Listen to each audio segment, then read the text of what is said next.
special topic and special moment. Okay, talking about the art of money. No? Okay, so now on the screen we have different personalities. We have Coach Iling, who's a coach and a trader. Yeah, we have Coach Mark Anthony, who's a coach and a teacher. Okay, sa Tuloy Don Bosco in Pampanga. We have Coach Ake, okay, coach and mentor, okay, facilitator, instructor. Okay, he also have his own business. Okay, we have Kuya Bong, owner of one school in Cainta, and also coaching in Lasal Antipolo. We also have Maynard. Okay, I think Maynard That's is my the one neighbor. who makes me like a happy man. Yeah, he mentioned like, Happy what's man. your job? Let's say a happy man. Yeah. A very happy man. Okay, we have Peter Lim here. Joining with him is his players Right. in San Carlos. Welcome, mabuhay. We have Jam, my brother, JRT, Oh wow, the manager Makaida of family is here. Okay. one company in Leyte. We have Chris Mark, a football referee. Right. Okay, and we have my sister, a Ah, lawyer. right. Okay, Attorney she's Ida? yeah, Ida? Ida. Ida? And yes, Oh, hi. I have here. We have also Irish coach from Irish. Agusan del Norte. We have Maris Manuel, my boss. Ah, Okay, I see.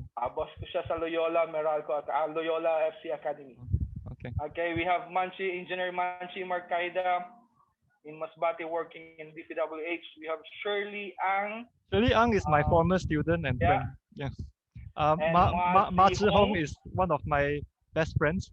Uh, Okay, and we yeah. King Lee, I guess. Wei Ting is also my former student. Yeah. Singapore, yeah. Yeah, my former Okay, student. we have Yeah, hello. Enrico Hello. Will you turn on your Mangawang. cameras, guys? I want to Yeah, see we have you. Enrico Mangawang, one of Yeah. my player in my academy, Right. Welcome. and professional play goalkeeper. We have here Zach Oh, Zach Badson, Banzon, boy wonder. magna cum laude, Right. graduate from Right. UP. Right. Okay, Welcome, Zach. and Right. we have Alex. Alex, that's my friend. Okay, Yeah. and Aldridge. Aldrich is also a Yeah. friend. Yeah. So Yeah. welcome guys. Welcome, welcome. Magandang hapon, I guess everyone. if you can have your coffee, your favorite drink, Yes, yes. Make okay, yourself then comfortable. be Yeah. comfortable and Yes. I enjoy the discussion Yeah. when I give the floor to our speaker. Okay, just to give you a background of our speaker, he's a Bachelor of Arts with first class honors. Okay, that's equivalent to summa cum laude. All right, in English language at National University of Singapore. Okay, top student in English language. He's also a journalist.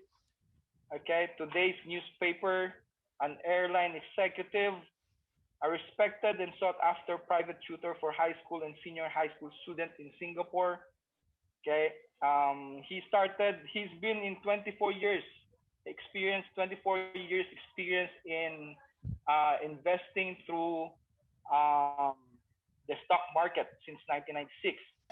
Yeah, so after a difficult learning process and many losses, managed to master investing and make good consistent profits and attained financial freedom at the age of 42.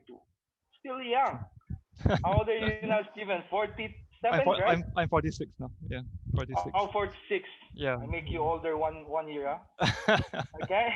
And he worked as a researcher on Manu Sabani's Money Secrets. Yes, sir. Okay, so I will share my screen to give you a proof of that, of what am I saying. Okay, so this is the, yeah, that's the proof of, that's the book of Manu Sabani. For those who are not familiar, Mano Sabnani is a very well-known.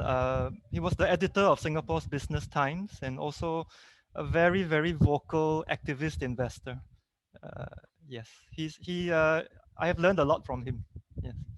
Okay, so before I pass it on to our guest, okay, my personal friend from Iloilo, okay, Filipino by heart, I would say. Okay, we'll just discuss the webinar guidelines. Okay, first, when I sent the email, I included there the guidelines. Okay, so on your screen must have your name. Okay, we appreciate it if you can turn on your camera. Okay, if you decide not to, at least have a picture of you on your profile picture. Okay. Since our speaker will be presenting you a PowerPoint, if you can have a pen and a paper for you to take down notes, so later on when we have Q&A, wala kayong makalimutan. Do not forget something. Okay. If let's say along the way while Steven is having his presentation, 1 minute. if you have other concern, you can press the raise hand button or type in the chat box if you have questions or comments. Okay, and maintain mutual respect and courteousness to other attendees. Okay, don't be shy to join the conversations. Let's smile and enjoy. Okay, so that's it. I'll give the floor now to our guest, Steven Ooi. Thank you very much, There you go. Coach. Just a moment. I'll just put on my share screen. Financial literacy. Okay. Coach, can you see do you see the little black box on my screen? No. You don't? Yeah, Oh, there is. there is. Is it irritating?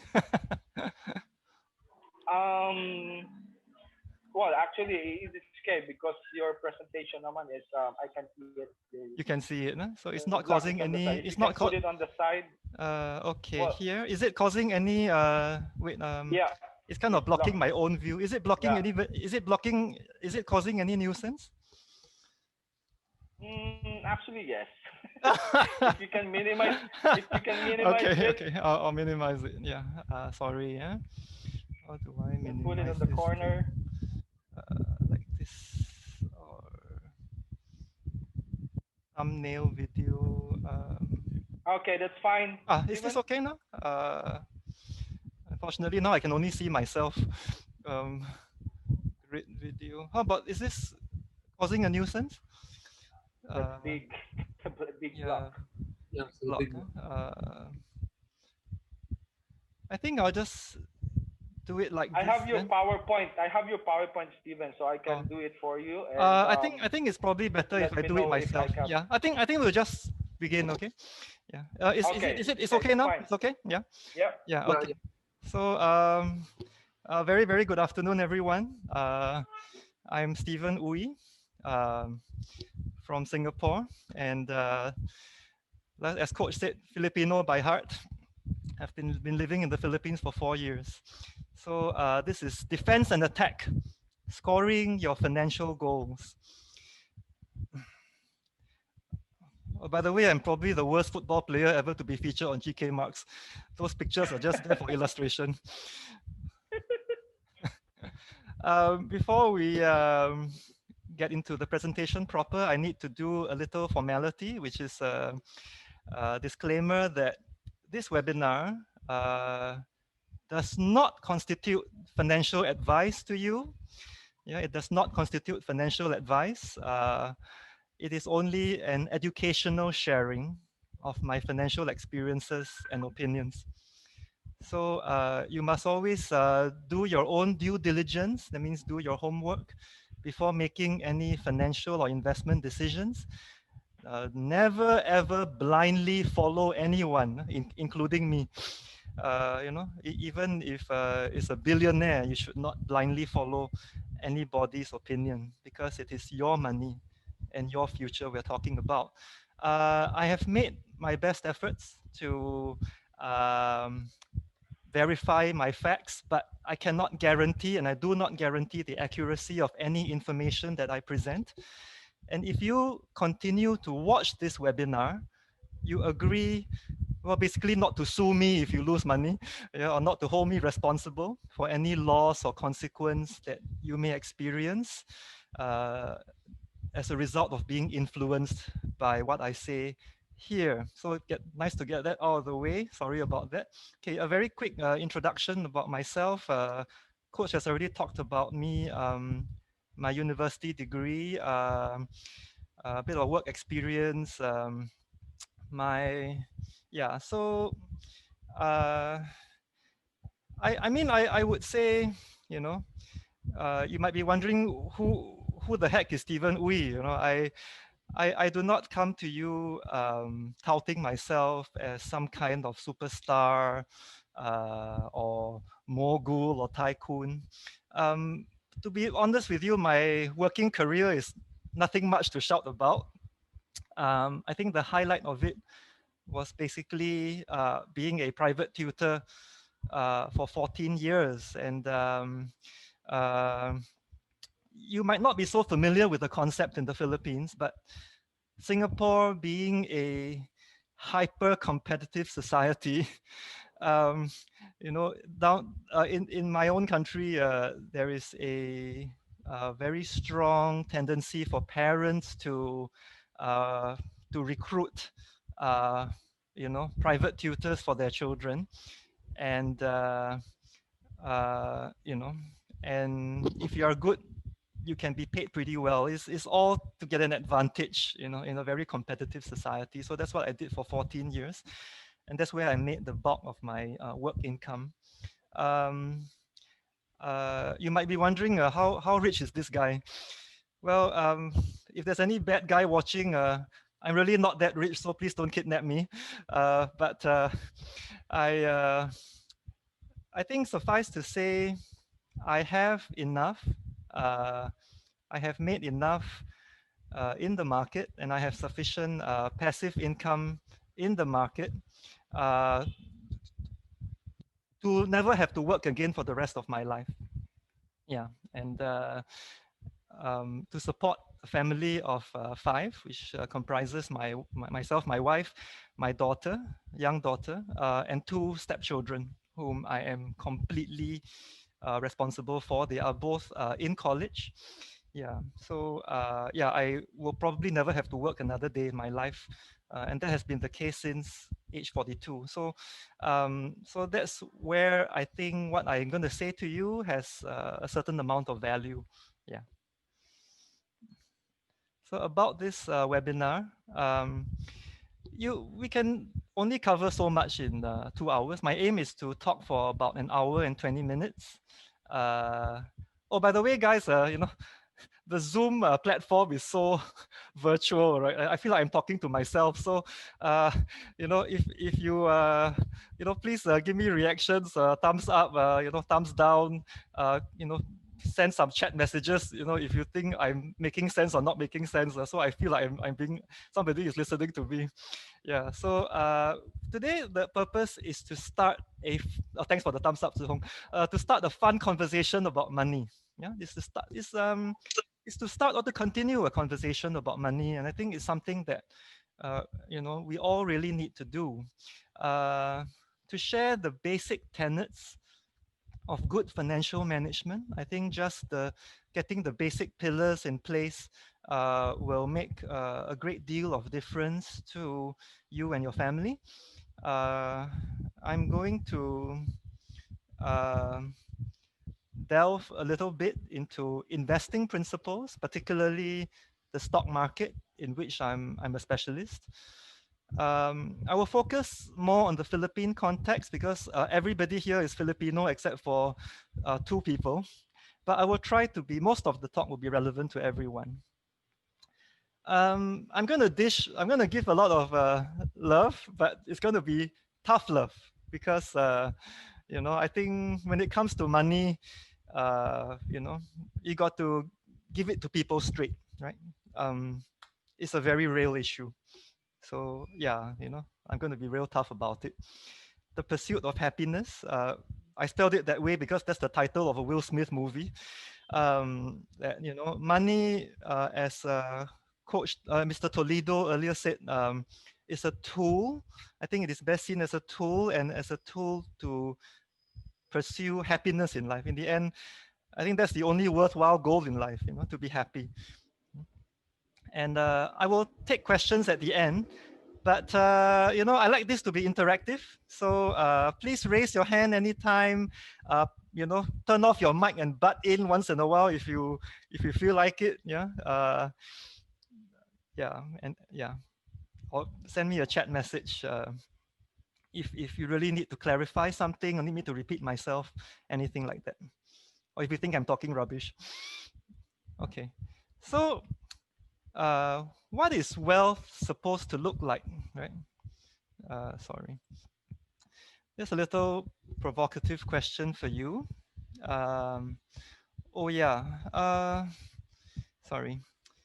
So a lot of sorry, yeah, a lot of financial gurus, right? And I don't call myself one, but a lot of financial gurus will come to you wearing an Armani suit and posing in front of their Ferrari.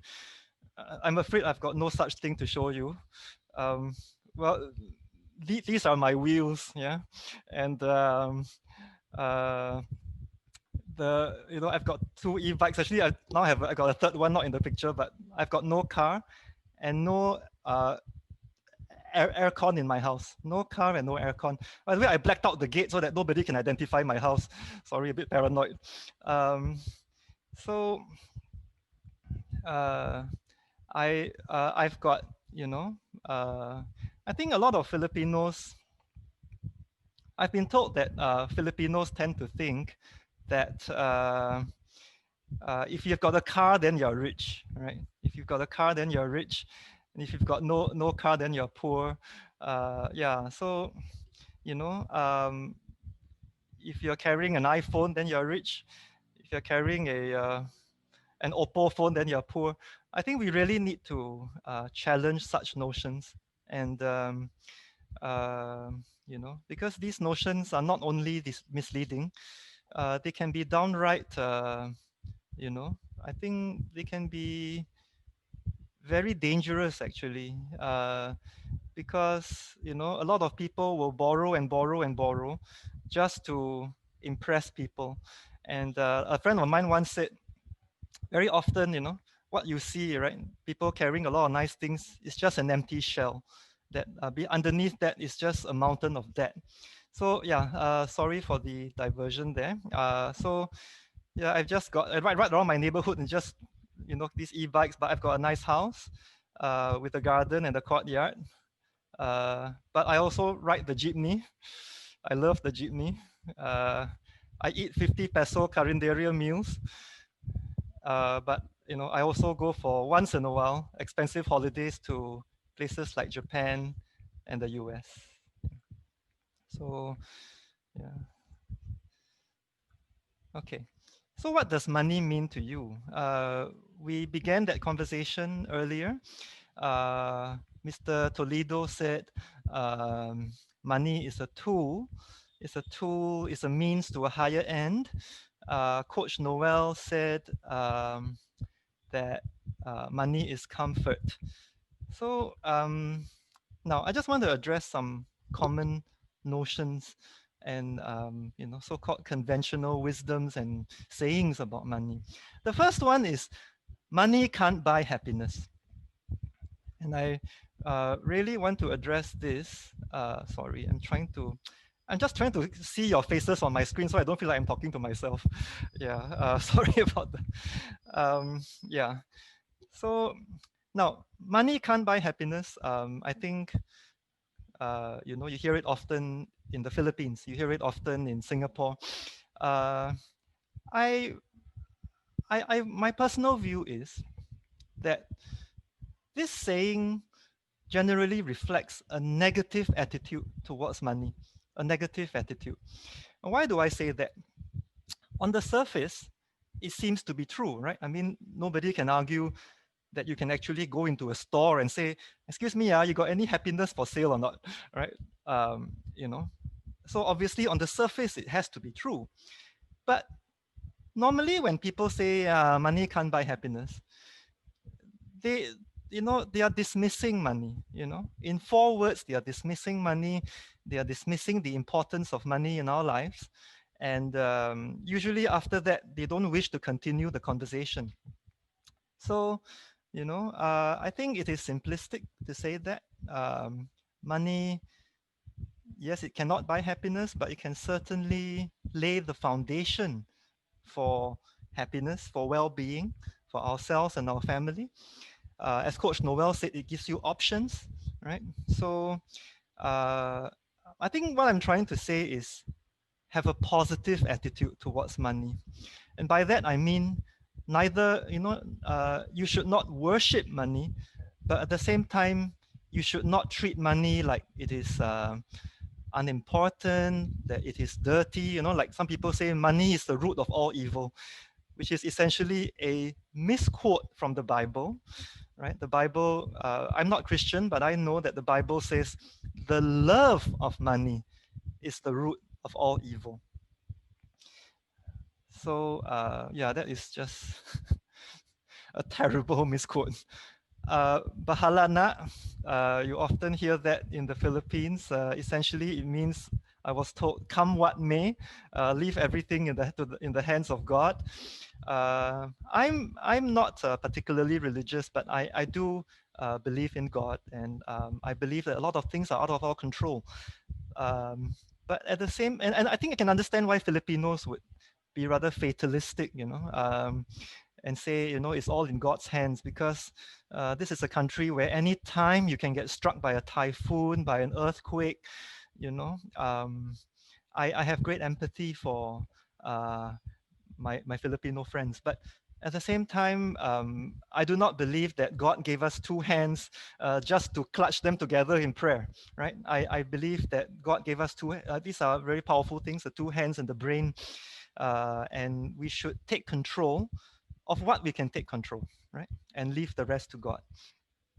What does money mean to me? Uh, I'd say for me, money, uh, it gives security to myself and my family. I think for me, money it means a good night's sleep, right? It means a good night's sleep. It it gives options. It helps me to take care of my child to the best of my ability, to give her the best without spoiling her. And uh, and a financial advisor called Guy Baker uh, said, the Guy Baker has advised many wealthy people, and he said it's not the money that they have that makes them happy, it's how they use it. And I believe money, when you have the right values towards it, right positive attitude towards it, uh, it is a source of tremendous good. You can do so much good with it. You can help others with it. You know, and I certainly have done so. And I want to emphasize that money is a discipline. It's a discipline. It's a skill in itself. I can't emphasize that enough, because when you go to elementary school, high school, college, there's no subject called money, right? Money management, personal money management. You could study accounting, but that's not money management. That's recording money, right? So it's that one discipline, that is virtually never taught in the formal education system, but it's probably, one of the most crucial. It's right up there, probably more important than English, math, or science. So why this is so important, is that if you work so hard on your school discipline, your career, but you don't take the time and the effort to learn about money, you could flush all your efforts, all your hard work of a lifetime down the toilet. Yeah, and I really want to stress this point. Nothing breaks my heart more than to hear of somebody whose life savings were all, lost to a scam or lost to bad investments and so on. So money is a discipline, and I think that's the compulsory subject for all of us.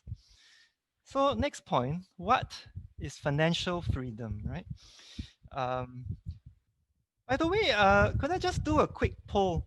Has anyone ever, have any of you known someone who no longer needed to work by the age of 40? Can you raise your hand if you know someone other than me who no longer needed to work by the age of 40 or younger? So I am scrolling through and I don't see any raised hands. Yeah. Oh, Maynard has Maynard, raised his right. hand. Wonderful. Yeah, wonderful. So, okay. Um, so, um, financial freedom is, well, there's a wonderful vlogger called Mr. Money Mustache. And I highly recommend that you go and search his videos on YouTube. He's really, really brilliant guy and incredibly funny and charming. I wish I had his personality. So he says, financial freedom is the end of a jail sentence. You know, needing to work, the time in your life that you need to work, to him, he calls it a jail sentence. Now, that's not to be confused with saying that working is a bad thing. Working is not a bad thing, but he always says work is better when you don't need the money. I thought that was a wonderful, wonderful statement. Work is better when you don't need the money. Isn't it wonderful if you could go to work, do any kind of work that you like, out of love for it, instead of, having to pay the electricity bill, having to pay the mortgage, and so on. Yeah, it's freedom, right?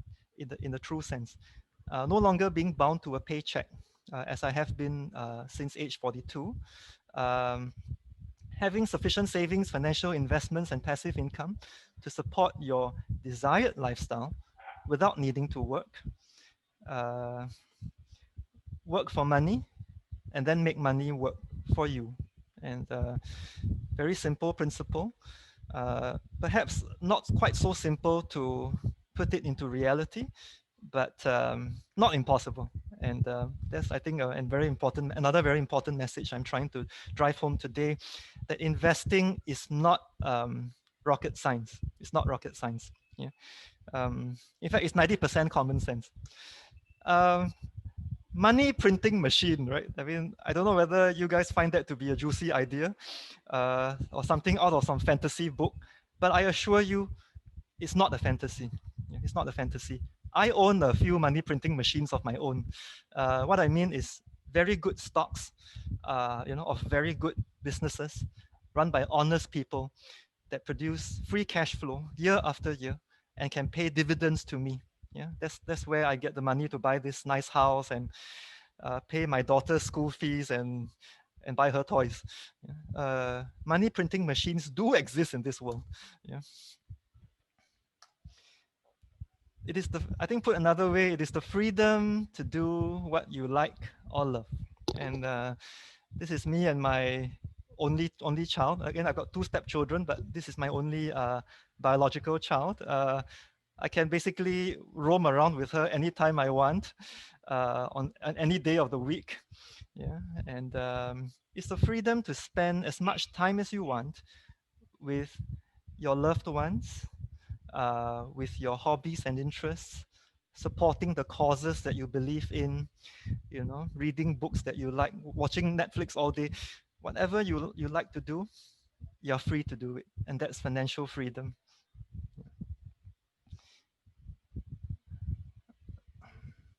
So, my next point is about the Philippines, and uh, well, the Filipinos have been a part of my life for over 30 years in one way or another. By the way, there are like 180,000 or more Filipinos in Singapore, so very much part of the ecosystem. And now that I live here, my understanding of Filipino life has reached another level.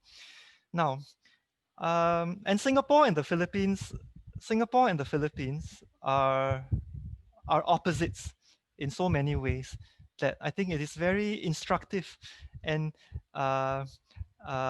sheds a lot of light to compare the two countries. They're opposites in so many ways. So you might ask, oh, you Singaporeans, your income is so high, it's easy for you to become financially free. Well, the truth is actually not that many Singaporeans attain financial freedom. Certainly not before the age of 60. You know, some, uh, as we say in Singapore, WUD. You know, work until die. When you go to our food courts, hawker centers, you see a lot of elderly people clearing tables, collecting plates, and so on. So yeah, not as rosy. Singapore's not as rosy as you might think it is. But how about the Philippines, right? I'm going to talk about a tale of two buddies. Um, Now, one thing about me is I like to have friends much younger than me.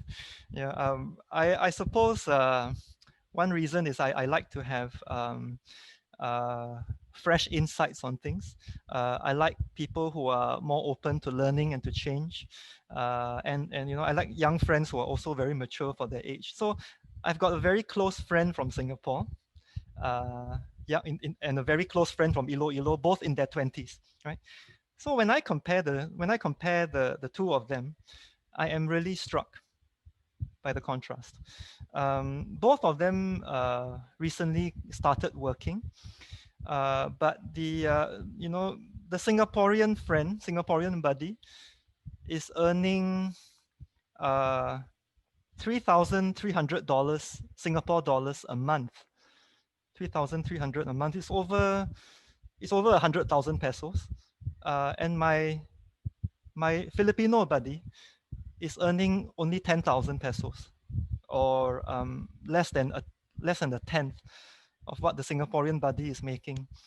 Um, and another interesting thing is the Singaporean is not even a college graduate, whereas the Filipino is a graduate of one of the most prestigious institutions in the Philippines. So I feel profound empathy for Filipinos. It is very difficult to get by here, I think, on a typical wage. Um, but uh, I want to inspire hope. I want to emphasize that it is not impossible, not impossible. Yeah, and you just need to overcome. Uh, you think you just need to overcome more things. Um, so uh, the typical Filipino route to advancement in life is the OFW. Right? I think for many Pinoys, the first thing that comes to mind in the pursuit of mas magandang buhay is going abroad, right? But I want to emphasize that there are other routes as well, right? Um, of course, there's the local career, and I think if you really distinguish yourself, or you have uh, a rarer skill like you're a doctor or lawyer, you can make good money in the local career. But I think the one that's often overlooked is uh, local entrepreneurship. Local entrepreneurship. Um, the I think in the Philippines, labor generally does not command a very high price. Yeah, I won't go into the reasons for that, but I think that's a fact. However, the Philippines is a very fertile ground for entrepreneurs because it's a pretty fast-growing economy. I mean, if you exclude the COVID period, it's a fast-growing economy. It's a young economy, so always more and more young people going to work and earning money, and it's easy to get workers, right? In Singapore, it's very difficult to get workers. You should try opening a restaurant or cafe. You know what I mean. No Singaporean wants to work in the service industry, but down here, it's easy to find workers, right? So I think entrepreneurship is a channel that Filipinos should consider. And actually, right here in the audience, we have a Filipino who is a very successful young entrepreneur, but I shall not name him for his privacy. He comes from humble beginnings, but he decided, he wanted a different life, and he pursued that. I want to talk about financial traps that Filipinos face, um, and uh, the sorry, okay, the one that comes to mind first is what you guys call otang ng loob. Uh, or the debt of gratitude, right? I think something very close to Filipino hearts, utang ng loob, that very strong concept that you are indebted to your parents because of the upbringing that they have given to you. Um, um, and that you are therefore obliged to support them once you started working. Um, I don't disagree in principle that we have a debt of gratitude to a parent who has really given us love and devotion and made sacrifices for us. But at the same time, I'm trying to speak tactfully so as not to offend any of you. But I think we need a greater balance to the conversation, because the conversation in Filipino society, and indeed even in Singapore society, in Singapore, we have this concept called filial piety, right? 孝敬父母, for the Chinese Singaporeans like myself. The conversation is always about the duty, the debts of the child. But what about the other way around, right? Um, because our child did not ask to be born, you know, did not sign the contract with me. Yeah, I'm the one who chose to bring the child into the world, and therefore, this is just my personal perspective. The duty falls more on me, on me than my daughter. Yeah, because I brought her into the world, into this difficult and dangerous and world. So I believe the duty first and foremost falls on me not only to provide for her, but to teach her about life, teach her about the world, and keep her safe. Yeah. And personally, I am very cautious of the concept of utang or debt in personal relationships. Could I just have a moment, please? Sorry, I need to adjust the blinds. Sorry.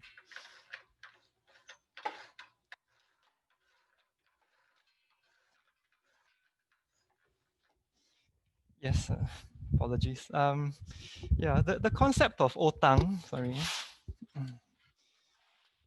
The concept of utang or debt is a problematic one in personal relationships, um, because debt, is like what you owe the banker, right, or the loan shark or whatever, and it tends to accumulate interest.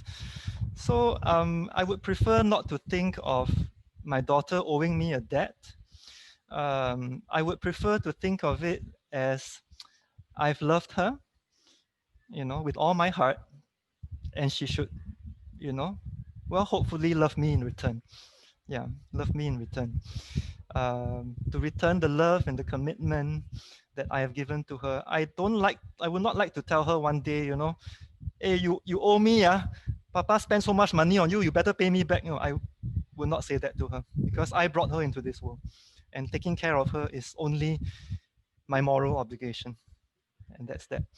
Um, and even between friends, I think I suspect many of you have had a friend come to borrow money from you at some point or other, right? And uh, so sometimes I don't like to lend money to friends. If it's a good friend, I give them the money, and then they'll again that concept of otang is so strong. They'll say, oh, I don't know how I will pay you back, and I tell them, you owe me nothing.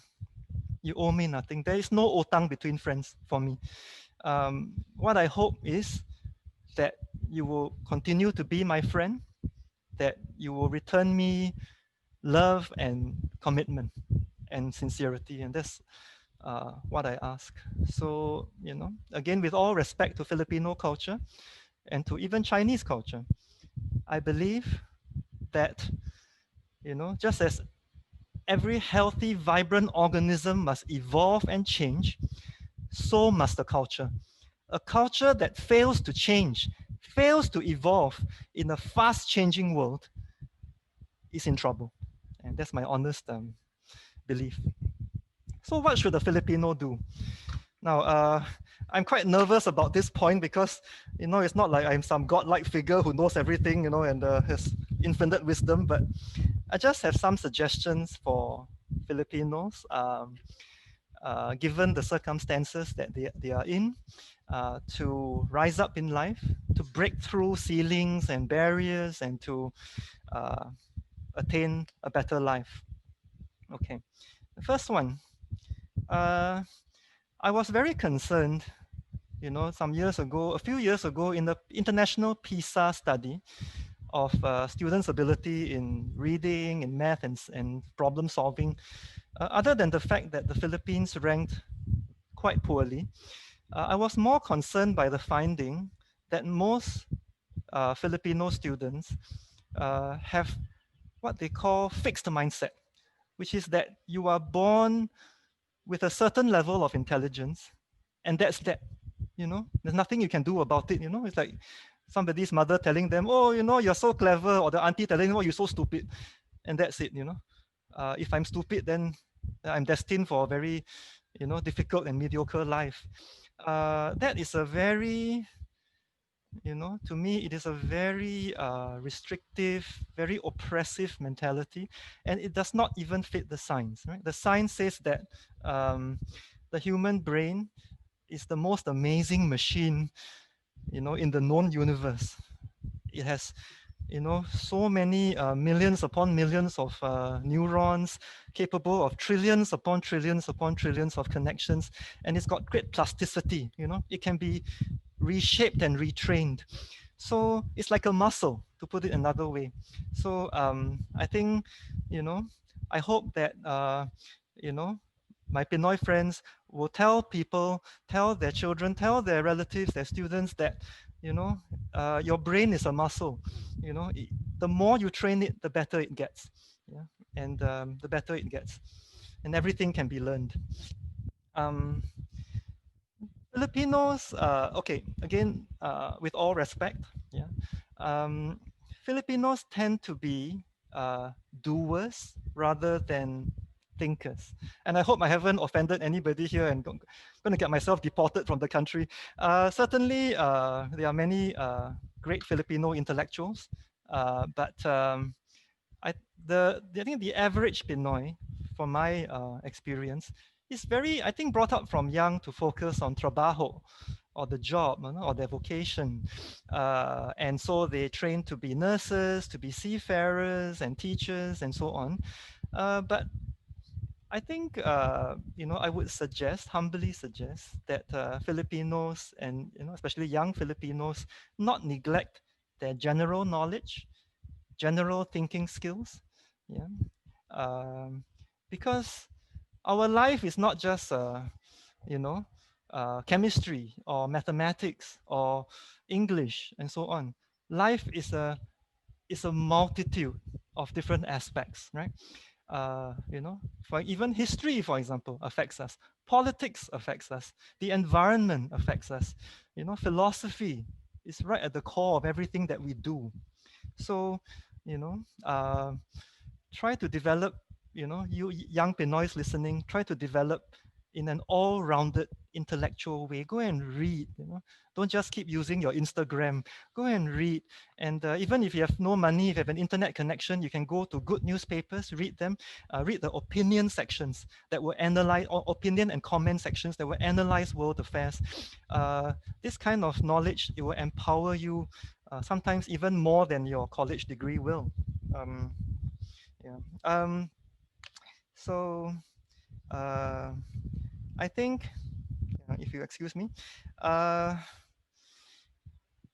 essentially in every society there is a tension between uh, fellowship and competition, right? So, for example, in Singapore, again, Singapore is the opposite of the Philippines. In Singapore, it's like 90% competition, 10% fellowship.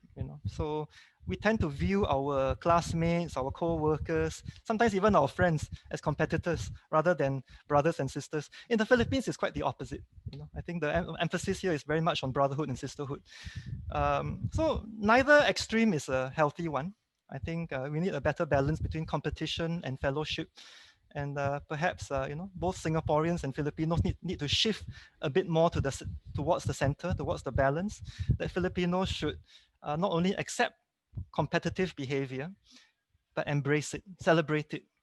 Don't tease your classmate when he tries to stand out and outdo the others, because it's competition that breeds higher standards. Yeah, but then you have fellowship to balance it, right? Love and respect, so that it's not just a brutal dog eat dog world. Um, I'm sorry it's taking too long, but develop skills and skill sets that are in short supply and relevant to a changing world. You know, um, yeah, too many college graduates all over the world, including here. They find that they can't get a good job when they graduate, and it's because that piece of paper doesn't guarantee you a good job anymore. You have to be aware of the changing world, and that's where general knowledge comes into play again. You cannot stick your head in the sand in college and ignore the world out there. You have to know what are the trends, what skills are becoming redundant because of artificial intelligence, robotics, outsourcing, and all that, and what skills are becoming more and more uh, relevant, right? So like my Singaporean buddy, 20-something-year-old, he has no college degree. He's got a diploma from the Polytechnic, which is a bit like a half vocational, half academic institute. But he's got a well-paying job, paying over 100,000 pesos a month in his 20s, in his early 20s, because his work is very relevant to the world. It's in healthcare, right? We need more and more healthcare in Singapore with the aging population and COVID and so on. So yeah, and some Pinoys have told me, uh, I can't rise up in life. Like I can't get a contract with a football club because I have no connections. I'm from a poor family. Um, that's sad to hear, but my answer to that is, if that's the case, go and make your own connections. Make your own. You know, other people have the door open to them by birth. You might have to bang on the door hard to get it to open for you, but you go and bang it. Sorry. You go and go to events, go right up to important people, shake their hands, give them a business card, add them on Facebook and LinkedIn. You have to get the door to open for yourself, yeah, if the doors are hard to open. And lastly, don't get married too early. Don't get married too early, and don't have more children than you can afford. Yeah. uh, Again, I hope I haven't offended anyone. Okay. um, Partial financial freedom is better than none. Even if you can have enough income to support half your expenses, is better than having none at all. Yeah. Okay. Okay. Sorry. Just wondering whether I missed a slide somewhere. Okay. No. Okay. So 3 prongs of financial freedom. You have savings and insurance as defense, and then investment as attack. Yeah, as attack. So I want to emphasize common sense, which, as you might have heard, is not so common. Uh, yeah, I need to bang on this drum uh, many times, even though it sounds so mind-numbingly obvious, because I believe that, you know, the more formal education you have, the more your common sense gets compromised. Yeah, I only have a bachelor's degree with honors, and even my common sense is already quite impaired. So I can't imagine if I had a PhD. Um, you know, so we are all. I think when you have a college education, you tend to be so lost in abstractions and formulas, you forget the most basic common intelligence, reasoning, yeah, thinking ability that most people have. And if you fail to apply common sense in your financial management, you are in deep trouble, really deep trouble. Yeah, But I must emphasize, there's a difference between common sense and common stupidity. Yeah, not something that everybody believes is common sense. Sometimes it's just common stupidity. Yeah? I'll give you an example. Uh, in the stock market, right, you often hear people say, This one already gone up double, so it's expensive, you know. Actually, that's rubbish, you know. Just because the stock has doubled doesn't mean it's expensive, you know, or not worth, but or it's overpriced, overvalued. And conversely, just because the stock has dropped by 50% does not mean that it is good value, you know, because it's, you know, quite very possible that the stock, you know, the price went down because profits are heavily down, you know, like an airline during COVID-19, you know, or you know, the boss has made a serious business error or something like that, you know. So that's common stupidity, and so you have to use your basic reasoning to question a lot of the things that you hear. Okay, so first prong, savings. Uh, sorry, just take a drink here.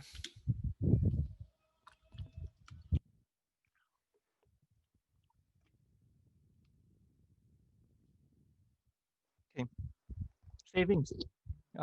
First part of defense, I guess it's like the goalkeeper in football. It's a very humble act, you know, putting putting coins and, you know, 50 peso notes into a jar or putting it into your bank account. But all great things begin with humble steps. So, you know, before anything can happen, you have to first save money. Yeah? Money does not drop out of the sky.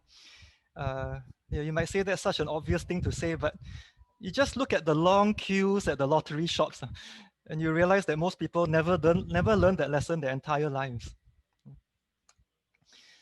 And next thing I want to say, you know, the more things change, the more they stay the same. Yeah? The more things change, the more they stay the same. Today we think, you know, we have a democratic society, you know, and so on. But in some ways, we are still exactly like the feudal societies of the past, where you had only two types of people: landlords and peasants.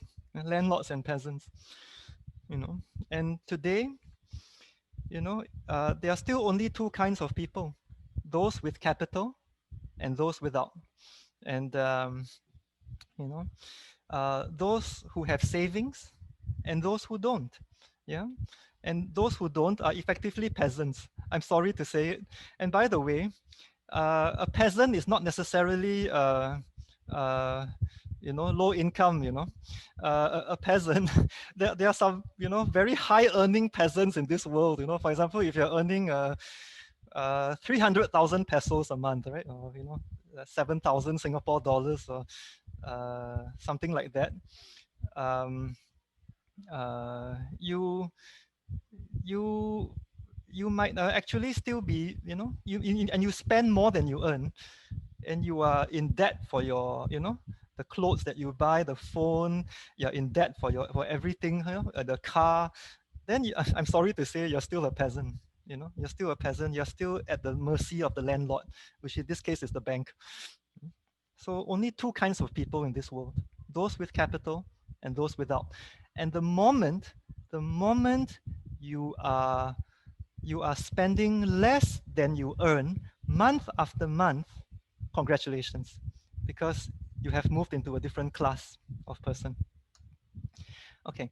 The next thoroughly boring point, but very important, is the emergency fund. Yeah.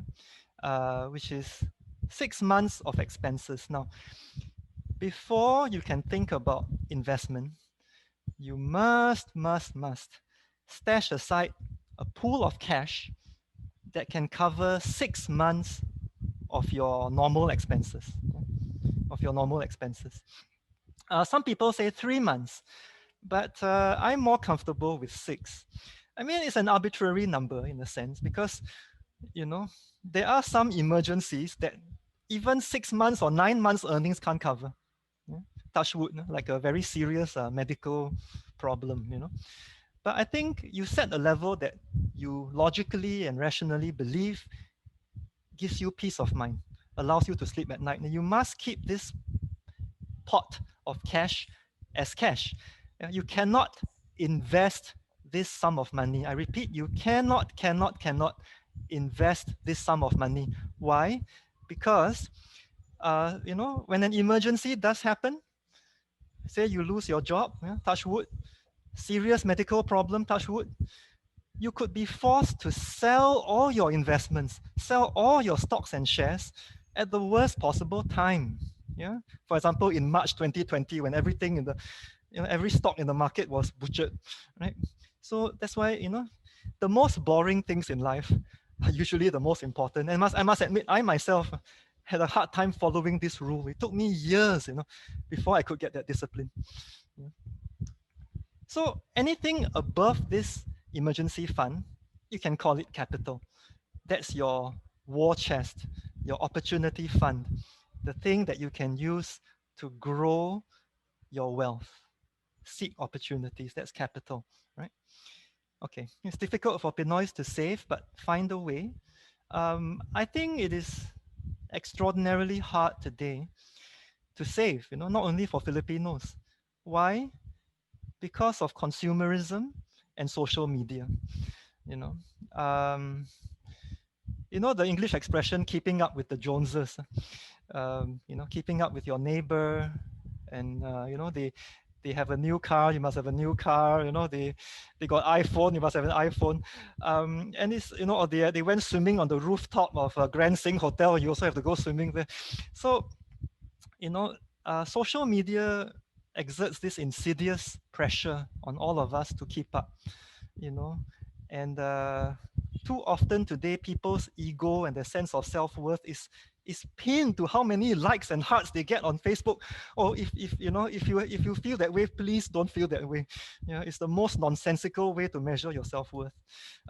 So this is a very dangerous trap. That you see your friends have this and all that, have this, and you also must have this. Yeah, we really must avoid this trap. Because hindi mo na kailangan mag-impress mga tao. There's no need to impress people. In the end, you have to do what's best for you and your family in the long term.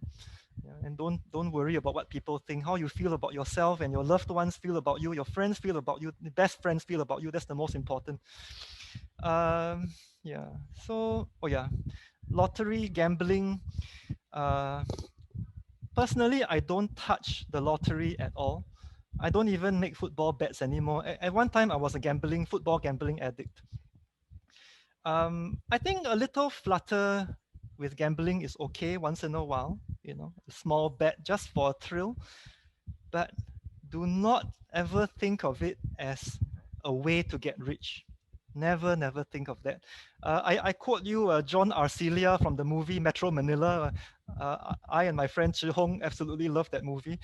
John Arcelia, he tells his co-star Jake Arroyo, uh, the lottery, uh, yeah, you have a chance, but it's impossible. I absolutely love that. And by the way, um, even if you strike, say, 50 million pesos, and I kid you not, 50 million pesos, but you don't have financial management skills, you lack the right values and wisdom towards money, you could lose everything within 10 years, 5 years. You could lose everything. You will fall victim to scams. You will fly business class, first class. You will buy a sports car. You burn everything. Before you know it. Yeah. Oh yeah, and last point is that I think an important economic fact to understand is that interest rates today are pitifully low, pitifully low. Yeah, that's how the world has changed. Something we have to recognize.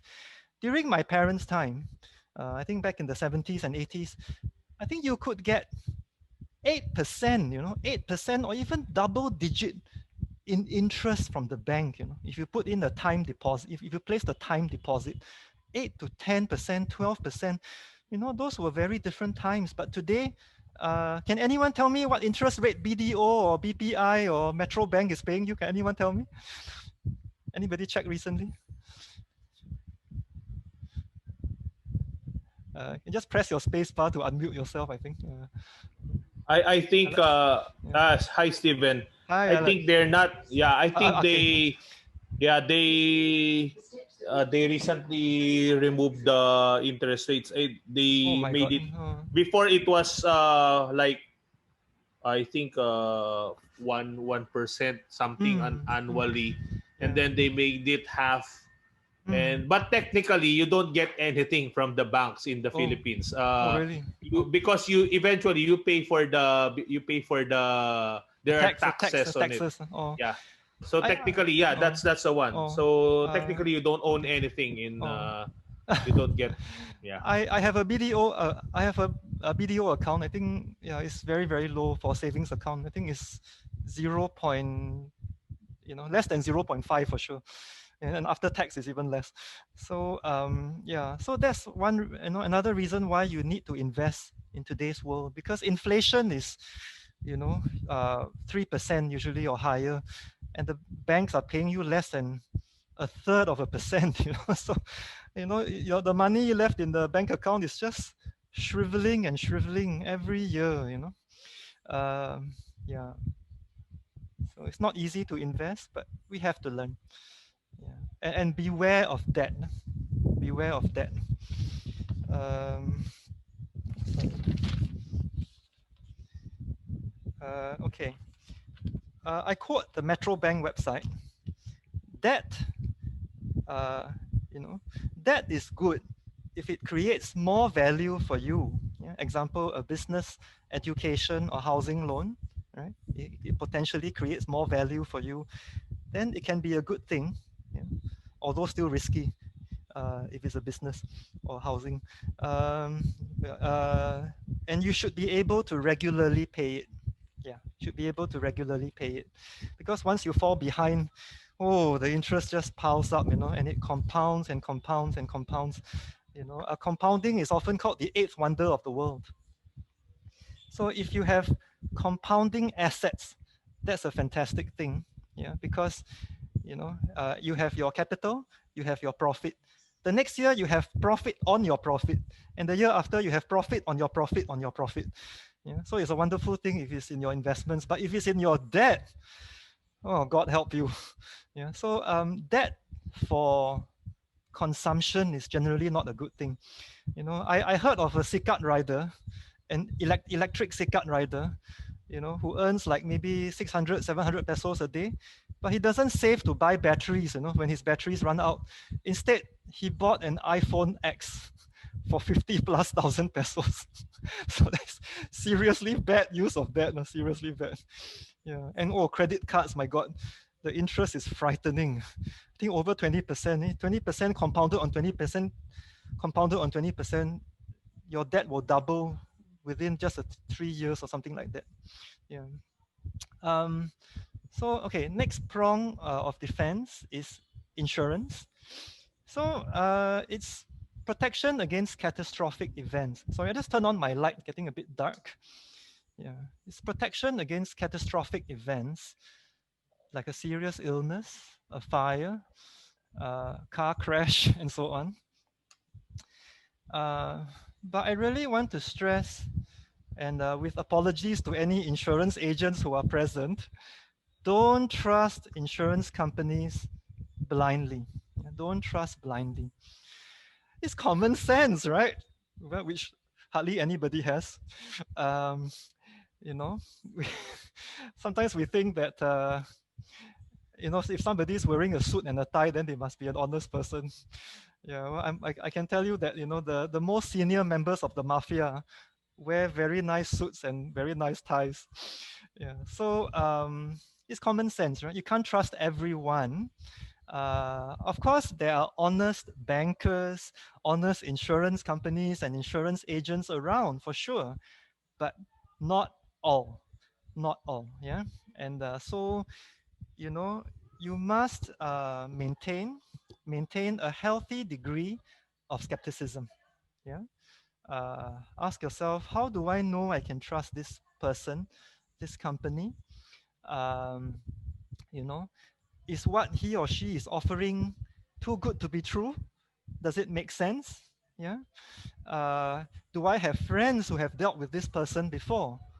you know and you really have to do your due diligence, your homework before you commit yourself to an insurance policy, because there is going to be thousands of pesos coming out of your wallet every month for many years, So yeah, look up the reputation of the company, the track record of the company, find out especially how they treat people after they buy the policy, and particularly when they make a claim. When they make a claim, that's really the ultimate test, is it not? Yeah. I can tell you my own personal experience quickly. Uh, I bought health insurance uh, from a global, very, very renowned insurance company. Okay, I will not name them, but I can almost be, you can almost be sure, I can almost be sure you've heard of this company before. Yeah, so famous, such a long history. Right? So I bought a health insurance policy for my wife in Singapore. So what happened is, I suddenly realized that every year they were increasing, every year they were increasing the premium, by a few percent, and increasing the sum assured as well. Yeah. Um, and I was puzzled. They called it the indexation option.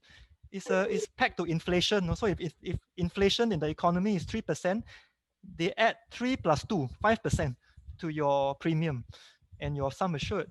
So I didn't remember, agreeing to such an option. So I tried to contact them. Oh, again and again they put me off. The call center would say, "Oh, we'll get back to you." Never did. "Oh, the relevant department, the computer is not working." You know. So finally, I managed to get to them. I sent a form to terminate this option, this annual increase in the premium. They accepted it. Sent me a letter saying, "Okay, we have received your application." The next policy anniversary, they increased my premium 5% again. So you see, scammers can come in all sorts of forms. They don't necessarily rob you so obviously, but they find many, many ways to slowly pinch a little bit more, little bit more, little bit more of your money to eat away at you. So, you got to be a little bit paranoid in this world. Yeah, we Singaporeans are very good at that. Okay. Uh, Sorry, I'm having some problems with my. Okay, so life insurance. Life insurance. Okay, is um, one of the most important forms of insurance, right? So there are two main kinds: participating and non-participating.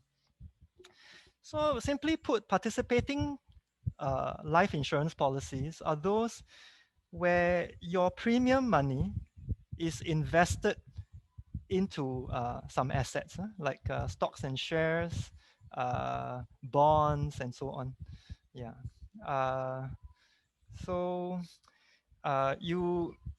sometimes it's put into a mutual fund or unit trust or whatever they call it. It's a pool of money that is managed by a professional manager and invested. And then when you make a claim or you reach a certain length of time, you can actually terminate the policy and get back any profit that has been made, if there are profits.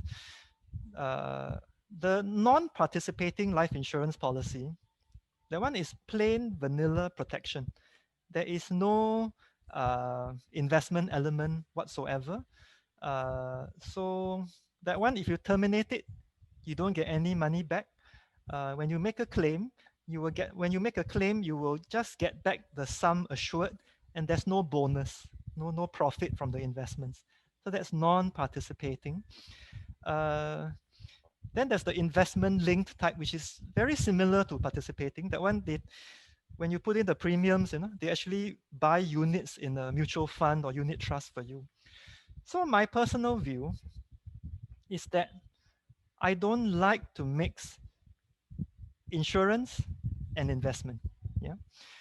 Because they are two distinct things.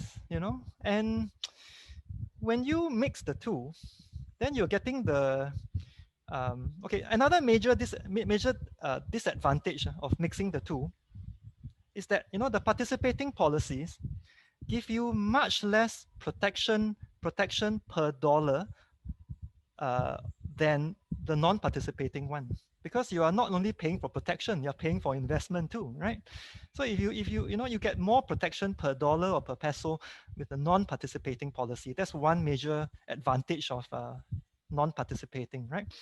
And when you let the insurance company invest for you, uh, you have no control over your investments. Yeah, no control. This manager is managing it, and and you really have to check what are their management fees, because sometimes that management fee is very high, and that management fee may not be linked to performance. So even in a year when the fund is losing money, they're still taking 1, 2, 3% from your pot. So yeah, so that's why I don't like investment linked or participating life insurance. Uh, due apologies to insurance agents present. Okay, then there's health insurance.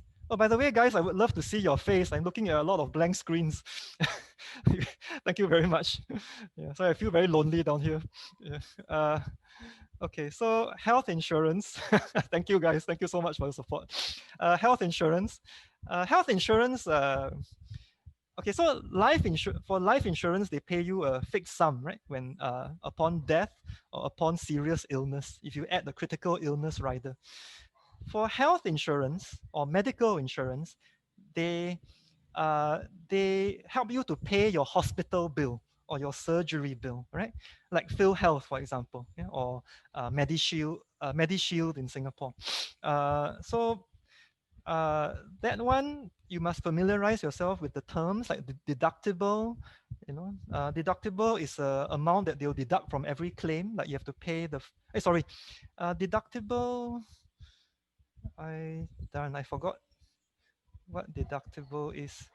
Uh, yeah, sorry. Deductible means that, let's say the first 5,000 pesos or so you have to pay yourself, and the insurance company will pay the rest, subject to a co-payment, which means of the remaining amount you have to pay 10% or something like that, right?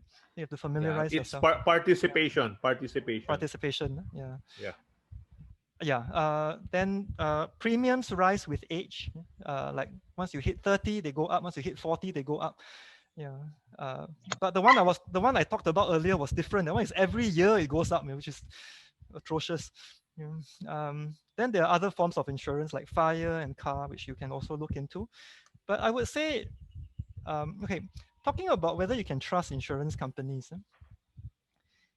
In investment, we talk about di- diversifying your risk, right? Spreading out your risk. You can do the same with insurance as well, because at the end of the day, we don't really know how trustworthy an insurance company is. It's hard to be absolutely sure. So you might want to spread out your insurance cover uh, amongst two or more insurance companies. That's one way to improve your odds. Yeah. Okay, now coming to attack. Attack. Yeah. Um, Yes. Steven, Yes. Yes. going through the insurance, no, because Yeah. with the chat box, on our chat box, there's Coach Ake mentioned about insurance. Always read the fine point. Yeah. Okay, so maybe Coach Ake can talk about this thing, insurance, can have his point of view with regards to insurance as well for Yeah. discussion. Yeah. Yeah, I think what Steven was referring to when he said that you should in trusting insurance companies. What I can say as an agent is you have to read the fine print. Okay, so because there are things that will not be discussed to you. There are some things that the agents or maybe the company will not tell you immediately, Yeah. only when you claim. So that will be a problem on the part of the Yeah. insured or assured. Mm. Yeah. So as a client, no, we should always read the fine print or even ask the agent to explain it to us. But that's if your agent is not known to you, if he's not a friend. Mm. But sometimes to protect yourself, what Steven said, it's good. No, he said that you have to to manage your risk, you have to have at least two or three or spread your Insurers. insurance. Mm. Yeah. Yeah. So for example, for me, I am an agent for Pioneer Insurance, but I have insurance policy with of course with Pioneer, then I have with Manulife, and I have with Sun Life. So Oh. people ask me, why do you have those things? So it only means one thing. You have to really spread those things, because if something happens to one of them, Mm. what will happen to your family or Yes, even to yes, you? Yeah, absolutely. Yeah, if a claim happens, right? yeah. So yeah, but Yeah. one good thing, Stephen, that I want to share about insurance is just last January, I have this friend that he bought a brand new car, and he paid for it in cash. Right. So I'm very happy for him. It's his first car. So I was with him when we went to Honda, Uh, and then we got the car, and then he said, "Okay, coach, let's drive." Then I asked him, "Does your car have an insurance?" So then he talked to the agent in Honda, and then he said, no sir, because you paid for it in cash, then we don't give you free insurance." Oh, then there's the problem. So what I told the guy is, no, I will not allow you to start the engine and roll out of this garage, because if something happens, then that 700,000 is lost. So yeah. to cut the story Yes. short, we went there 9 a.m. We got the car out around 3 p.m. with the insurance. So we fixed it. I Oh. fixed it for him. Mm. And then you know what happened? Huh? He crashed it on the Two first day. just Yes, no, 2 months ago. Once Yeah, just 2 months ago, uh-huh. Steven. Uh-huh. 2 months ago, I can Oh. show you the photos. Oh. I was there when we got it. Oh. I was there when we claimed in the insurance company. Oh. Oh my Yeah, God. he crashed the Well car. done. He Well crashed done. the car. Oh, your Yeah. friend is very lucky to have So, you. yeah, I really did not. So that's what's good about insurance, no? That's why if we insure a car, then definitely we have to insure ourselves as people. Yes. Yeah. So Yes. that's the main point about Yeah. insurance, no? So but again, you have to read the fine print, Oh, okay? You have to read the fine print, uh, okay? I just want to say, RK, that one of my health insurance policies in the past had a clause that said the terms and conditions in this policy are not guaranteed and can change at any time. Now you can imagine how horrified I was to see that. So That's crazy. That's crazy. I don't But know what to say. It's a may, may, major insurance company. So may we know who's that insurance company, so I'll I call I I'll I call one of them. I don't want to get sued, but I can tell you it's another global, very famous insurer. Yeah, so maybe, I mean, in the event of a claim, you could get a lawyer to sue them for unfair contract. But how many of us can afford a lawyer, right? In truth. So I tell you, bro, like I said, the biggest scammers in this world, they wear very nice suits and ties. Yeah, drive very nice Yeah. cars. Yeah. Yeah. Actually, Steven, Yeah. one advantage that I have is that my wife is a lawyer for insurance companies. No, so Right. she's been a lawyer Oh, for several of the biggest insurance oh, companies in the Philippines right now. So I of course I talk to her, and then some people will always say, why don't you work with your wife in the same company, and mm, why will you work with this Filipino company, mm, something like that. So and then of course in some of the discussions, I will not tell you the real details, no, but she said that some of the claims are really very strict, no, because mm, sometimes she handles the claims also, and then again they will go to the fine print. Okay, yeah, yeah, if for absolutely. example, yeah, Yeah. if for example you drive your car, so this is a very very simple example. You drive your car, you're not drunk. Okay, so you're not drunk, you did not drink any alcohol, but you drive your car and then you crash your car. Yeah. Now the question is, are you wearing seatbelt when you crash your car? I see. I see. uh, I'm sorry, Akik. uh, I would love to talk more with you, but I need to yeah, move on. I'm a bit over yeah, time. okay, sorry, Yeah, I I yeah, think please I go. think yeah. In the yeah, Q I and A, think maybe. it's Yeah. the Yeah. most important thing here is if we go for insurance, no, if you talk to someone, we have to be careful of those scammers. Now, first thing to do is we have to do our homework by, you know, making sure that we do our investigation, our own investigation. We can research with this agent. Okay, we can ask someone, we can ask our friends, we can ask someone from that agency who he is, who is this guy, who is this agent who offer you this type of contracts or insurance. Okay, so then again, it boils down to what Stephen was saying earlier. Common sense. It's very important. Yeah, it's very Common sense important. with critical thinking, a questioning Yes. mind at all times. Yeah. Okay. May I move There are on, a lot of coach? scammers. Very important. Yeah. Yes. Go ahead, Okay. Stephen. Thank you. You. Okay. Now come to the sexiest part of the talk.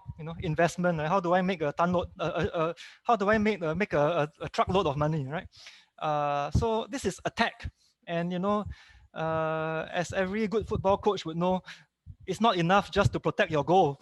You've got to score goals too. So now, this is where I think many people get turned off. They say, investment is not for me. The stock market is too risky. I'm just not an investor, not good with money. Well, the point I want to make to everyone is that all of us are investors. All of us. Yeah. Just take a moment to think about this. Every single person here is an investor. Because what is investment? It is taking a precious resource and committing it to a certain venture, right? Hoping that it will grow, it will bring returns to us. So let me ask you, please raise your hand. Have you committed a lot of your precious time to a friendship? Yeah. Have you committed a lot of even your emotions? Emotions are very precious things because we only have so much emotion to give. Have you committed precious emotions to a relationship, a friendship?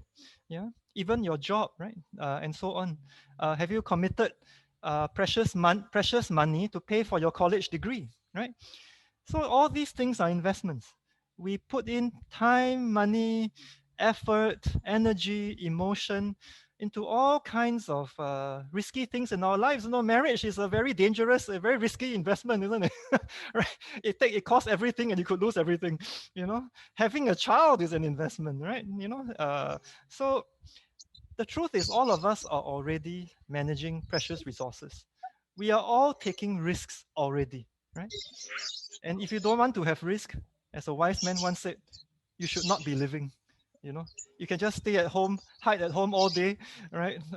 Stuff all your money under your pillow, but you're gonna get nowhere in life. So the truth is, all of us are investors. All of us take risks. We win and we lose. And when it comes to money, I think really it's no different. We have to learn how to take risks, how to manage and mitigate, control risk, and so on. Yeah. And like I said, you leave your money in the bank, it gets eaten away, corroded by inflation. Okay. Something happened to my. Okay. So yeah. Again, the low interest rate environment. Okay. What's the difference between investing and trading, right? Or speculating? This is a very, very important point. Yeah. I think when we watch movies about stocks, well, we see a trading room full of excited guys, jumping up and down when the price goes from, $10 to $20, $20 to $40, yeah, or it crashes, That is essentially trading or speculating. It's in out, trying to go in out, make fast bucks, and go and buy a fast car and drive off with a sexy woman. Now, that is very exciting, but personally, I do not recommend it personally. I think maybe you could say I'm biased, but I believe that not only in financial markets, but in life, it is best to have an investor's mindset rather than a trader's mindset. Let me explain. Now, investing, right? What is investing? Uh, Investing, well, one definition is you buy something that you believe is worth $2 for $1, right? You believe it's worth $2 or it's worth $1.50 and you pay $1. you know, or essentially that's investing, you know, and you are prepared, you have a long-term view, you have patience. It's like watering a plant, fertilizing a plant, and giving it time to grow, right? Yeah. Whereas trading or speculating is instant noodles, you know. You throw in the hot water, you expect it, you want it to be ready and awesome instantly, right? So trading and speculating, well, you can make money for sure. I think there are very accomplished, successful traders and speculators out there.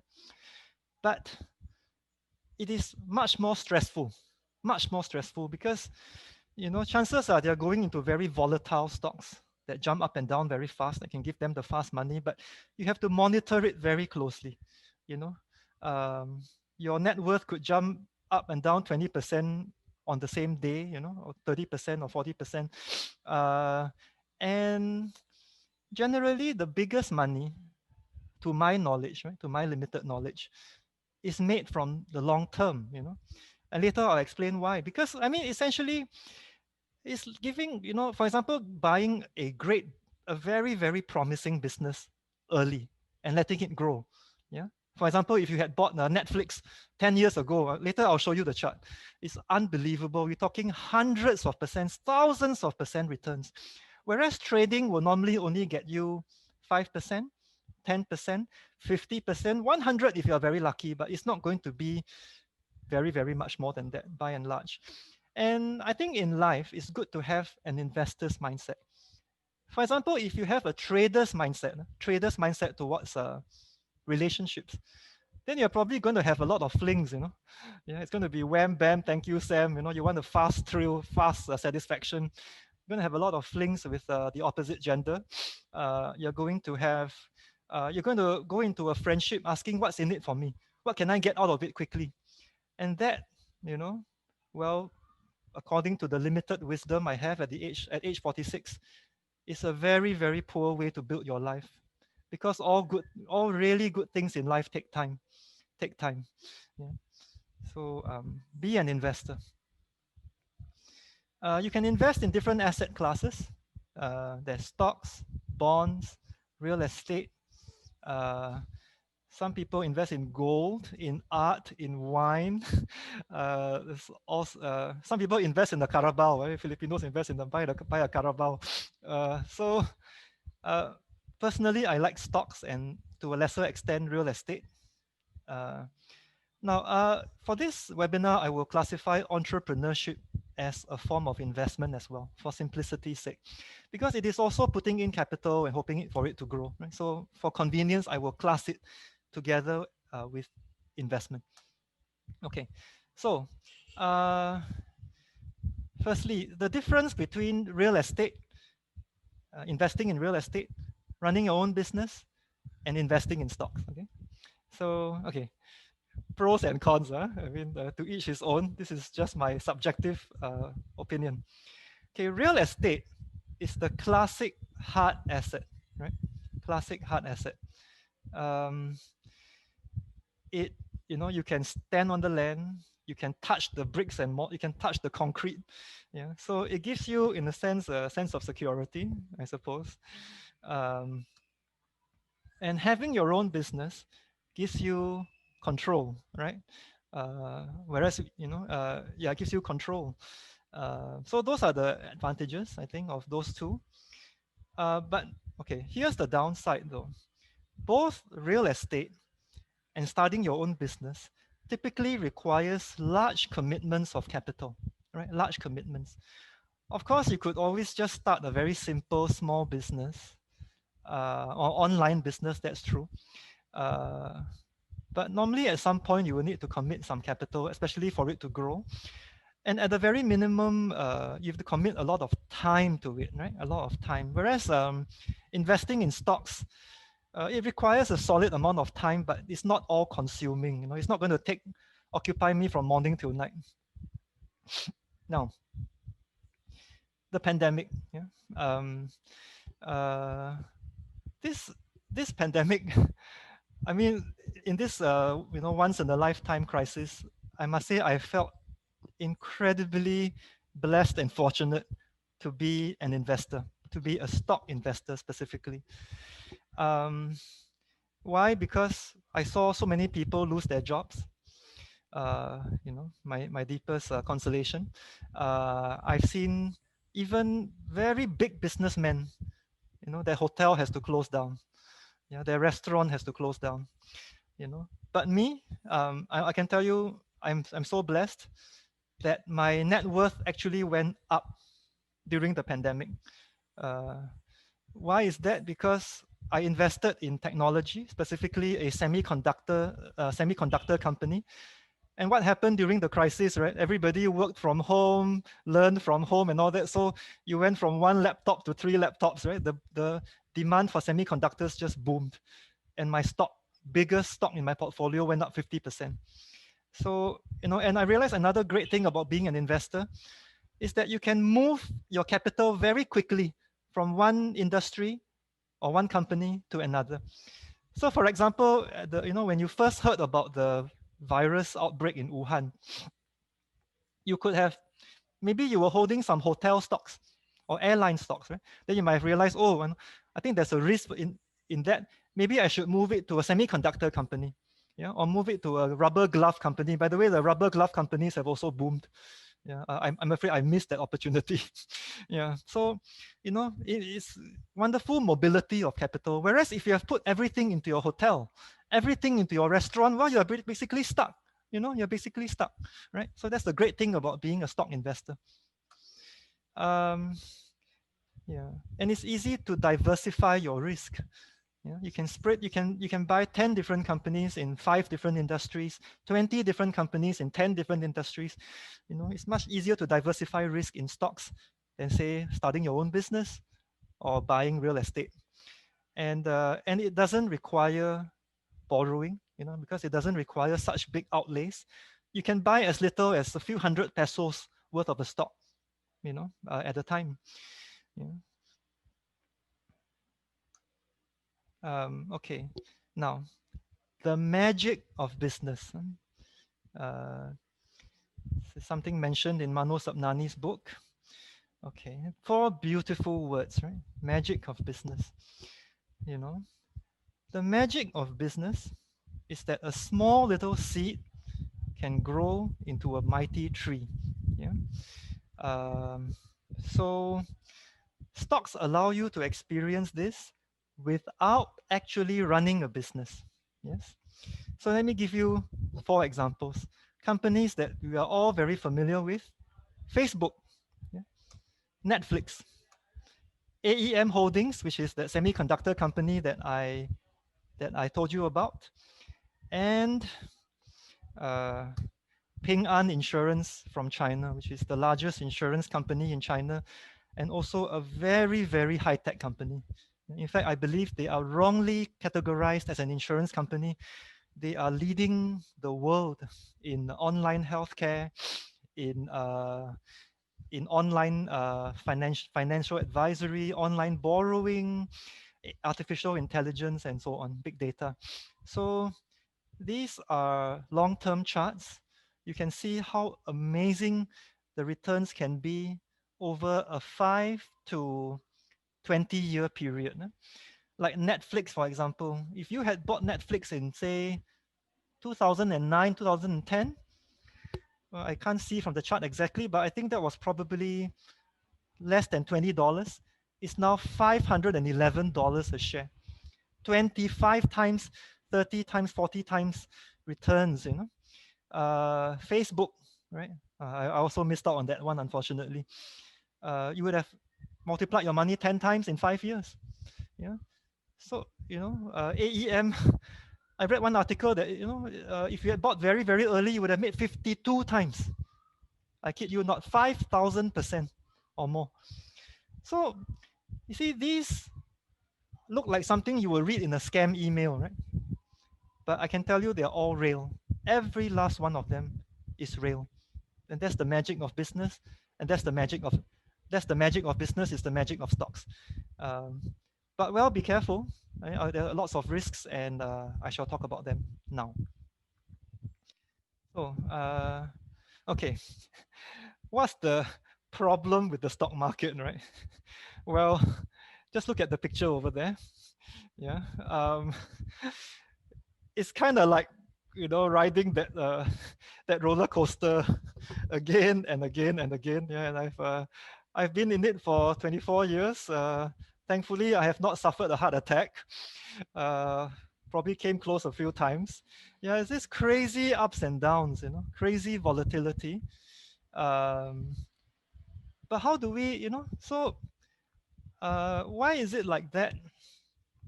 Is it because the true value of Facebook or the true value of Apple, or Mega World or something really went up, doubled in 6 months, or fell in half or 30% in 6 months? Not really.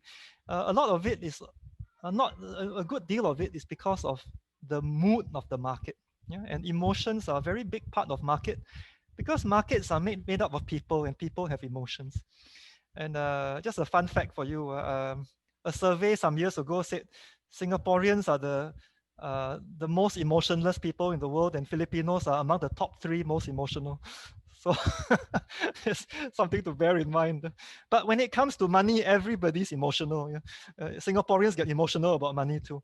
And so, Warren Buffett and other experts, great investors, they call the market Mr. Market. Yeah, it's as though the whole market is this guy called Mr. Market, and he's basically manic depressive. He's a mentally unstable person. One day, he will think this particular asset is worth $2, and the next day he'll think it's worth $1. Sometimes it's because of mood, because of some bad event happening in the world. For example, September 11th, or Donald Trump getting elected, and so and he overreacts to it. Right? He's a very emotional guy. So you try to buy from Mr. Market when he's feeling depressed, and maybe sell back to him when he's feeling euphoric, or overly happy. Okay, now can you handle it? Can you handle this uh, wild ride? Um,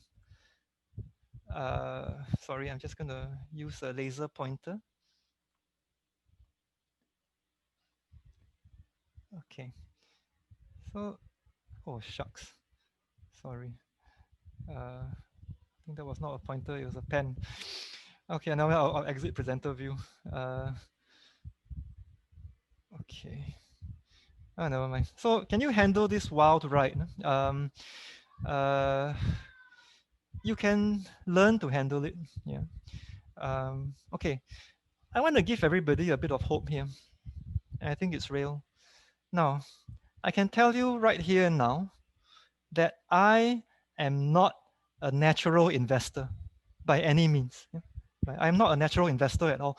In fact, my temperament is completely unsuitable for investing. Why is that?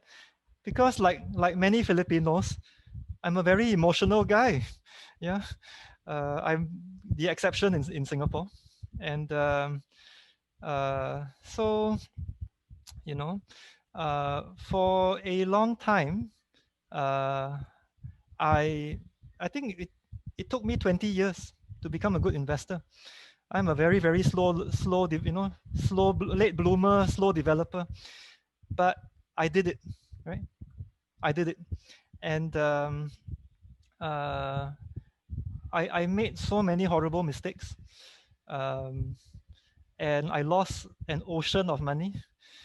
So it's quite a miracle that I'm actually managed to attain financial freedom.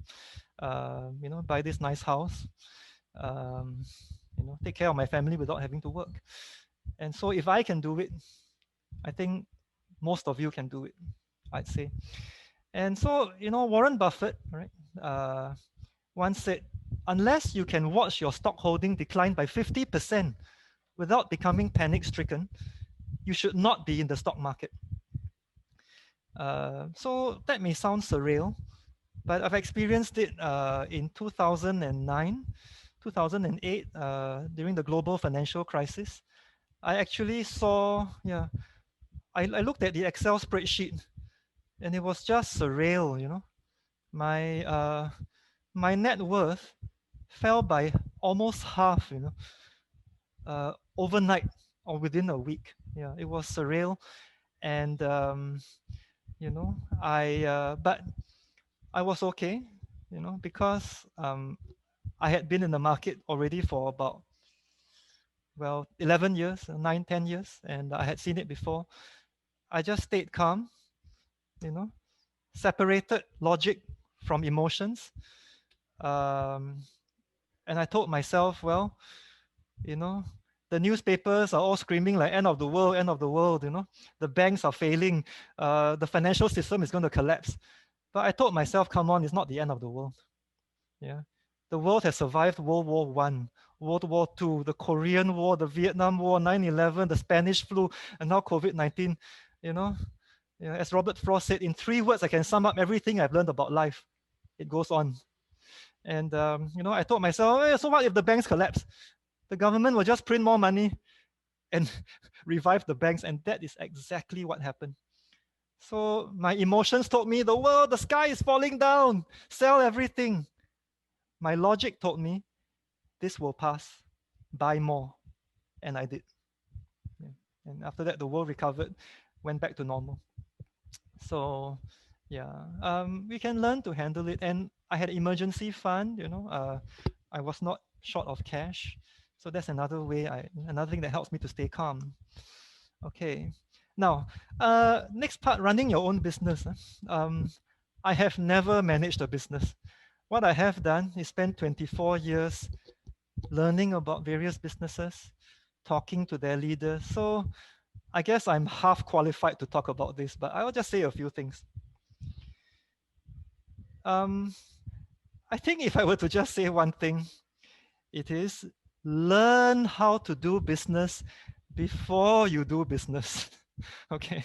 Yeah, common sense point, but I've seen so many people in my life, including here in the Philippines, they start a business thinking, you know, I'm just going to open something and then people are going to come.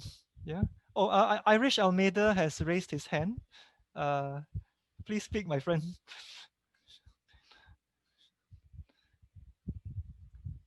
Irish? Irish Almeida? Oh, okay. Maybe when you're ready, you can speak. Uh, okay, so learn how to do business before you do business. Go and, of course, you could attend a business class in college, but there are many other options. You could read books on business, websites, read the st- read the stories of successful businessmen like John Go Kong Wei. John Go Kong Wei, Manny Villar, Bill Gates. Talk to successful businessmen in your own area. Yeah. You know, learn how to do it because it is a discipline too. Just like you know, just like cooking and managing and accountancy and whatnot. Uh, so unless your business is a monopoly or it's an oligopoly or cartel, you need to be A, differentiated from others, and B, create value for society in order to survive, right? If you open a sari store or mama shop on a street where there are already 10 other sari stores, I would suggest that you're not going to do very well. You're selling the same thing as everyone else. Okay, one business book that I'd like to recommend to you is Blue Ocean Strategy by Renee Mauborgne and W. Chan Kim. It's a really, really good, easy to read, practical business book. And I think the principles are very, very sound. Yeah, yeah. So I think I won't go into that here, except yeah, I think I'm over time, so I have to move on. Yeah, so check out the book. It's probably available on Amazon as well. Okay, so the stock market, basic principles. Now this is my specialty, my bread and butter. Okay, common sense alert on the right there. Okay, again, I think when you start every day of your life, tell yourself common sense, common sense, common sense. Yeah. I must admit, I myself sometimes don't have common sense. Like I go to bed too late. Then I end up having health problems and whatnot, and feeling like a zombie the next day. So, okay, use common sense. But again, not common stupidity, common sense, right? Solid knowledge based on facts and and solid basic reasoning. Yeah, not just believing common sayings. Yeah? Question, question, question. And one principle that arises from common sense is big picture, small picture. Yeah, I mean it's like everything we do, right? There's a big picture and a small picture. If you're a football coach, and your team is playing, you have to look at the small picture, right? For example, how well is Generic Soriano marking Stefan Schrock? Yeah, is he winning the one-to-one battle? And the bigger picture, of how is my formation holding up against their formation? Right? Are my tactics working or not? So same thing, I think everything you do in your financial planning, financial decisions, zoom in and zoom out. Because some decisions are right in the small picture, but they are wrong in the bigger one. Yeah. For example, you might buy a stock that has great potential at great value, but then you're using your emergency fund to buy it. So on the small picture level, it's a great idea. On the big picture level, it's bad. Because you're depleting your emergency fund, and you might have no money during an emergency. You might have to sell that stock for a loss. Okay, so what is ordinary stock? Ordinary shares, or some people call it, I think in America they call it common stock, right? What they are is simply ownership of a business. Ownership. Yeah. So for example, if you own shares in common stock, ordinary stock in SM Prime, then you effectively you are an owner of SM Prime, right? Or you are an owner of Mega World, an owner of Apple, of Tesla, you know, isn't it? Or Facebook? Isn't it nice? You can tell your friends, I own Facebook. Well, just a teeny tiny piece, yeah. Um, so it's a lovely thing, I think just now I talked about the feudal society of the past, landlords and peasants. Well, fortunately nowadays, if you start as a peasant but you save some money, you can also become a small landlord. Right? You can also own a little piece of a huge business. So that's where I guess the world has improved, right? It's different from bonds. Just a quick note: bonds are actually otang, they are debt. So if you buy the bonds of, say, a bank, right? You don't own the bank, but what you do is you have lent money to the bank, and they agree to pay you a certain interest rate. So I'm not a bond guy. If you're interested, you can go and read about that. Okay, but a very important difference between running your own business and buying stocks as a small shareholder is that as a small shareholder, you do not control the business. You don't control the business. And you must understand that. So, that's why trust, trust is critical when you invest in a public listed company, because you don't control it. Yeah, you can say you own it, but the founder of the company, the big investors, they own 50% or more of the company, so they control. They decide how much the directors are paid. They decide how much you are paid, yeah, in the form of dividends, right? Oh, I love the word dividends. you know uh, it's like what we Chinese call ang pao, packets of money that come to you every 6 months, or so, and sustain my family. The company, the big bosses, the directors, the controlling shareholders, they decide how much dividend to pay you and how much to pay themselves in directors' fees and salaries.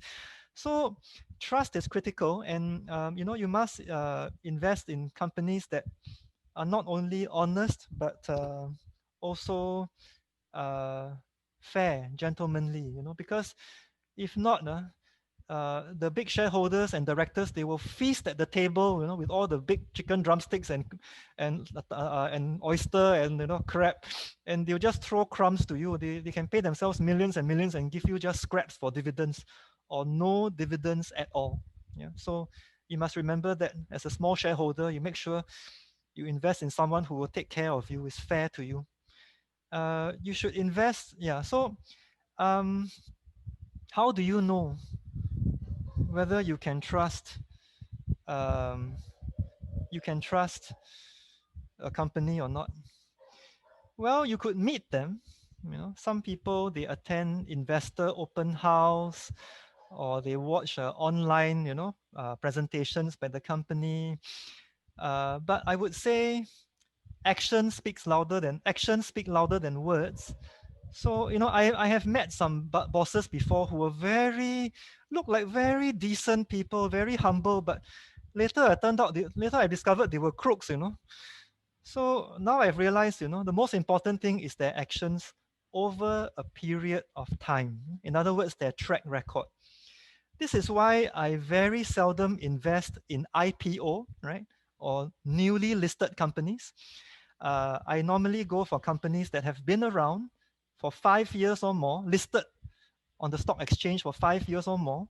And during those 5 years, there's been no scandal, no fishy business.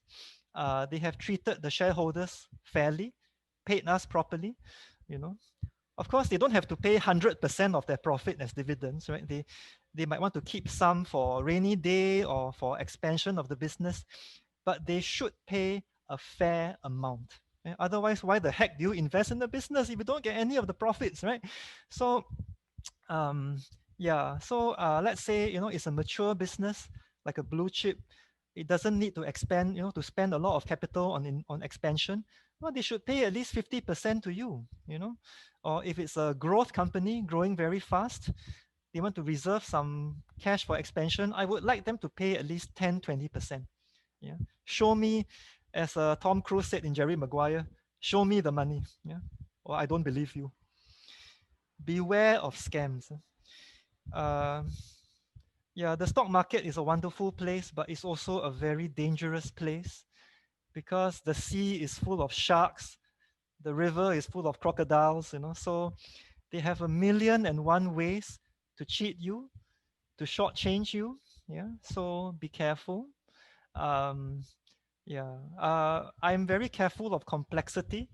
For example, companies that issue a lot of complex instruments, like convertible bonds, Just if you read something that gives you a big headache, I suggest you avoid it. Convertible bonds are bonds that can be converted into stock. So sometimes companies sell tons of convertible bonds to outsiders, and they can be converted into stock at a very low price. So so why would they do things like that? I'm very wary because sometimes they are just issuing it to their friends, allowing their friends to buy stock, convert to stock in their company at a very low price. Then they dilute your shareholding. Then after that, they divide the profits among themselves. Yeah. So trust is critical. Um, okay, do your homework. I like to say everybody wants the profits. Yeah, people will text me and say, hey, Stephen, got any hot tip or not? Any hot tips? Yeah. What should I buy? So they just want a quick and easy tip, for quick and easy money. But I would say, please avoid that mentality. Um, buying stocks and shares is like doing business. And in doing business, you have to do your homework. Yeah. You have to be prepared to put in time. Now, how much time, you might ask, right? Now, again, I hope to give you some hope and optimism. I wasn't exactly very free during my working days. In fact, yeah, I had to support stepchildren and my wife and my daughter. I had to give some yeah, support to other people in the Philippines, even when I was still in Singapore. So I was working 7 days a week. Yeah, even then I still found time. It's just about the willpower, the will to give your family a better life. And if you tell me, hey, I got no time, I got no time to do investing lah. That's a Singlish, if you don't mind my using it. You know, uh, well, I will tell you now that 20, 30, 40 years down the road, when you're 60 years old, 70 years old, you might find that you have no time for your family, no time to play music, play football, or do the things that you love. Yeah. So, the time that you invest into learning about money is an investment in itself that will can grow, give you returns many, many times over. So I would just make time, 15 minutes here on a Monday night, 20 minutes on a Thursday night, 1 hour on a Saturday night, just to read, ask questions to well-informed friends, learn things, just a bit by bit by bit by bit. Yeah, grains of sand turning into a beach. Um, Among the things you need to learn is basic economics. Yeah? I mean, face it, it's a part of our life. So if you didn't learn economics in school, I would suggest you read about it online. Demand, supply, interest rates. Fiscal policy, government budgets. Learn about these things because they affect you in a lot of ways, not just your investments. Learn how to read financial statements, which is accountancy. I did not learn accountancy at any point in school, but I learned about it step by step by step, bit by bit. Patience, patience, the investor's mindset, you know, um, profit and loss statement, balance sheet, cash flow statement, what is a receivable, what is a payable, yeah, what is cash and cash equivalents, property, plant, and equipment. It's really not rocket science. There are a lot of good websites out there like Investopedia that explain things beautifully to you. Yeah, but above all, common sense, I would say, is 90% common sense, 10% technicalities. Yeah. Um, by the way, a point that I forgot to mention is you need emotional discipline. Yeah. Emotional discipline. You cannot be totally controlled by your emotions when you make financial decisions. It's difficult, especially for me, but it is so rewarding because you will grow as a person as you grow as an investor. And today, when I face a crisis situation, I am cool as ice water. Okay, what kind of company should I invest in? Right now, I would say there's so many industries to choose from. Um, the bigger picture is that I think you should invest in companies that are in an industry that has a pretty good outlook, because even the best management cannot make money in an industry that is dying, right? I mean, I can tell you the most capable. I don't think even John Gokong Wei or Henry C can make money in a business selling CDs, yeah, CDs or cassette tapes today, right? Yeah. So look for industries that have reasonably good prospects, preferably growing prospects, and go for companies with outstanding management, right? Like when you bet on a horse, you want to bet on an outstanding horse, right? Not some 6:30 horse, Yeah, so invest in really outstanding people. Go and read their CV, read their track record, and so on. If you're not impressed, I don't think you want to put your money there. Yeah, and a quality that is really, really important in life is adaptability. Yeah, I cannot stress that enough. I think COVID-19, if nothing, has taught us how important it is to be adaptable. The world changes, and sometimes it changes in the blink of an eye. Yeah. So I like companies that are adaptable, adaptable management. They have been through many changes, many ups and downs. They have suffered a lot of blows, but they adapt, they bounce back. Yeah. There's a company I have called Valuetronics. The stock hasn't done very well, but mainly because of bad luck, not because of poor management. You know, they basically make electronic components, a contract manufacturer for big companies. Like Philips, for example. So at one time they were making LED light bulbs in China for Philips, and then suddenly, uh, other Chinese companies learn how to make LED light bulbs much cheaper than them. So that big business, was wiped out very quickly. So their stock price crashed, but they adapted, right? They learned how to make other things like smart lighting systems. parts for automobiles and so on. So they bounced back. But then after that, they got hit by Trump's trade war. They got hit by a flood in China, and they got hit by COVID-19. So, it's just bad luck. But I believe they will survive because they have such great management. And I must stress, one thing I've learned is that some industries are by nature more adaptable or resilient than others. Okay. Um, Now, two industries that are not particularly adaptable or resilient are airlines and hotels. Yeah, because I mean, no doubt there are some great airlines in the world. Yeah, very well managed airlines. Um, uh, I personally like Cebu Pacific, but airlines, I mean, they get hit by disease, they get hit by terrorism, you know, they get hit by economic downturn, sometimes even politics, For example, if China and Korea are having a quarrel, then China won't send tourists to Korea. So they are very vulnerable, airlines. Look at them now, my God, hundreds of aeroplanes mothballed in the desert, it's such a sad sight. And those aeroplanes are incredibly expensive, Yeah. So um and in a crisis like this, what can an airline do? Yeah, can they suddenly start manufacturing something or start carrying out education services? They can't. They are stuck. Sorry.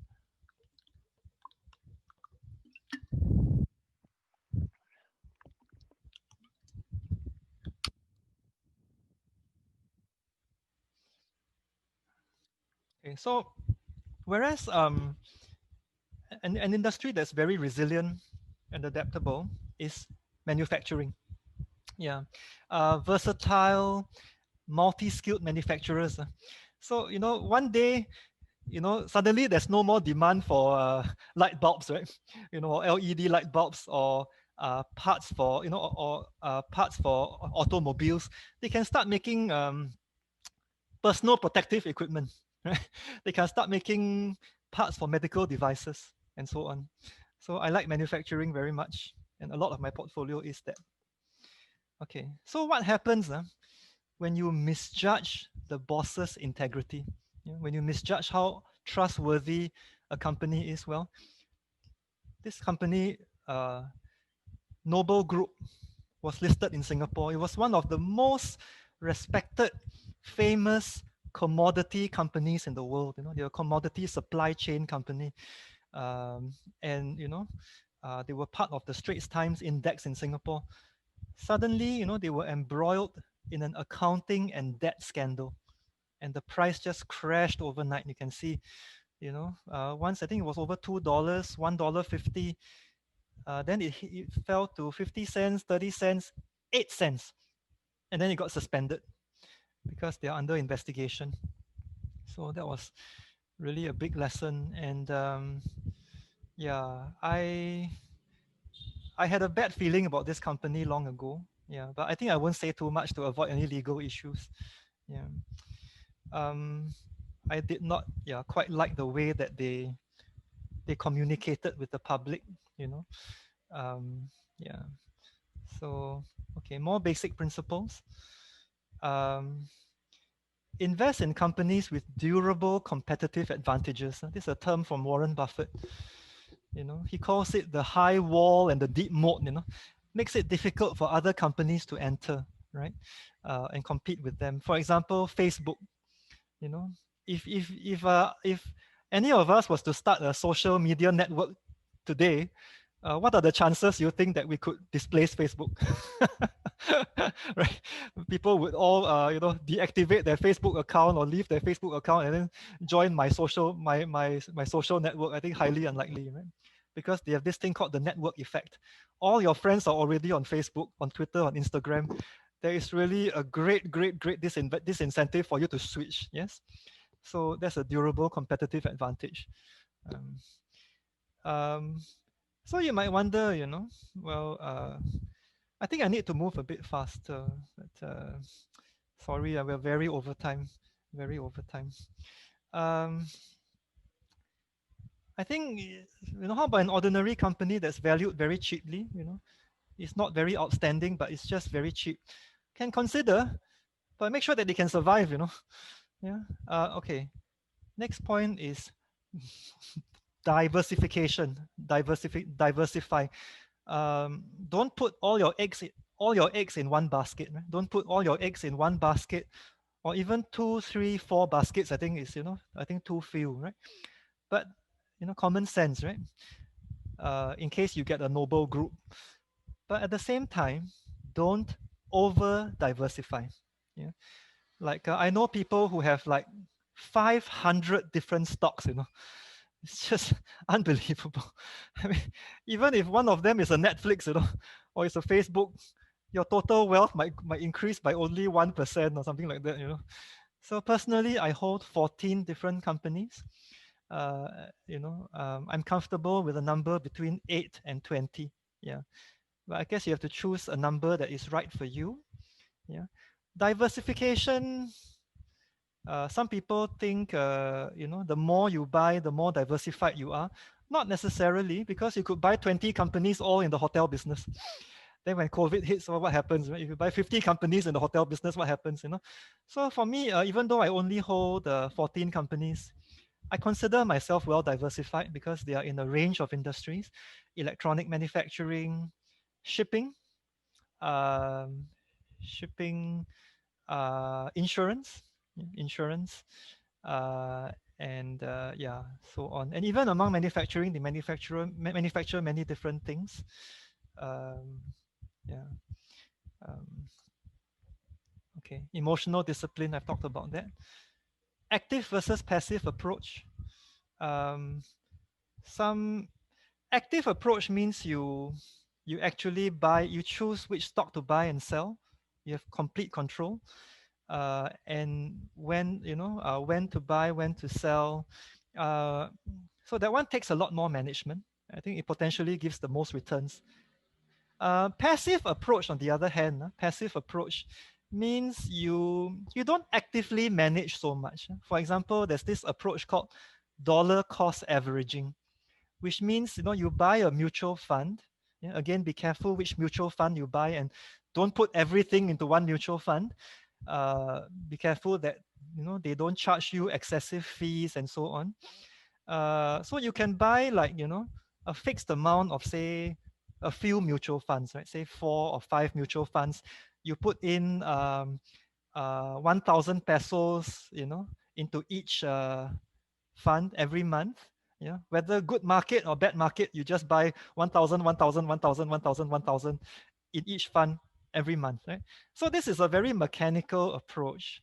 And you might wonder, what's the benefit of this approach? I mean, market high, I buy; market low, also I buy, right? But the thing about averaging, right? There's a mathematical bit of magic as well, because you put in the same dollar amount or peso amount every month, right?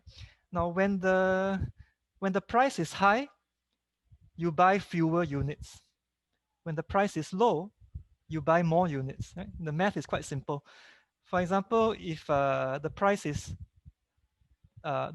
1 peso, right, per unit, and you put in 1,000 pesos, you're buying 1,000 units. If the price is 2 pesos, then you put in 1,000 pesos, you're buying 500 units. Yeah? So when the market is up, you buy fewer units. When the market is down, you buy more units. And over time, you find that your average price, average cost, is less than the market average. Yeah? For example, I've done my math before. If you buy the same amount, same cash amount, uh, when it's 1 peso per unit, then you buy the same cash amount next month when it's 2 pesos per unit. Your average cost is not 1 peso 50.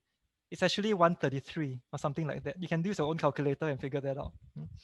That's the good thing about passive approach. And when you buy a mutual fund, then it invests in a basket of stocks. So if one of those stocks or two of those stocks or three of those stocks goes kaput, you will not get hurt too badly. You're very spread out. But at the same time, if that one or two stocks booms, you also don't get that much benefit. Yeah. And so you can actually blend the two approaches. You can have partially passive, partially active. So play the long game. Yeah. Play the long game, have patience, and allow business to work its magic. And today we live in a very fast-paced world. you know, fiber, internet, information rushing in every second, every minute of the day, breaking news, you know. It's very hard to be patient today. Very, very difficult. Yeah. Uh, I have to resist the temptation to check my stock price 10 times a day. You know, I try not to check more than once or twice because the more I check, the more I feel like doing something, you know. And, you know, I mean, let me just, you know, go back to uh, the earlier slide. No? Sorry. Sorry. Wrong one. Yeah. See, if you had bought bought Netflix 10 years ago, right? Then you kept checking your stock price. Well, you went from $10 to $30. Oh my God, you know, I want to sell. Then you probably would have sold, right? Or it's reached, $50 sell, $100 sell, you know. Then today is 511. What would you be saying today, right? So, you know, have patience. Don't check your stock price too often.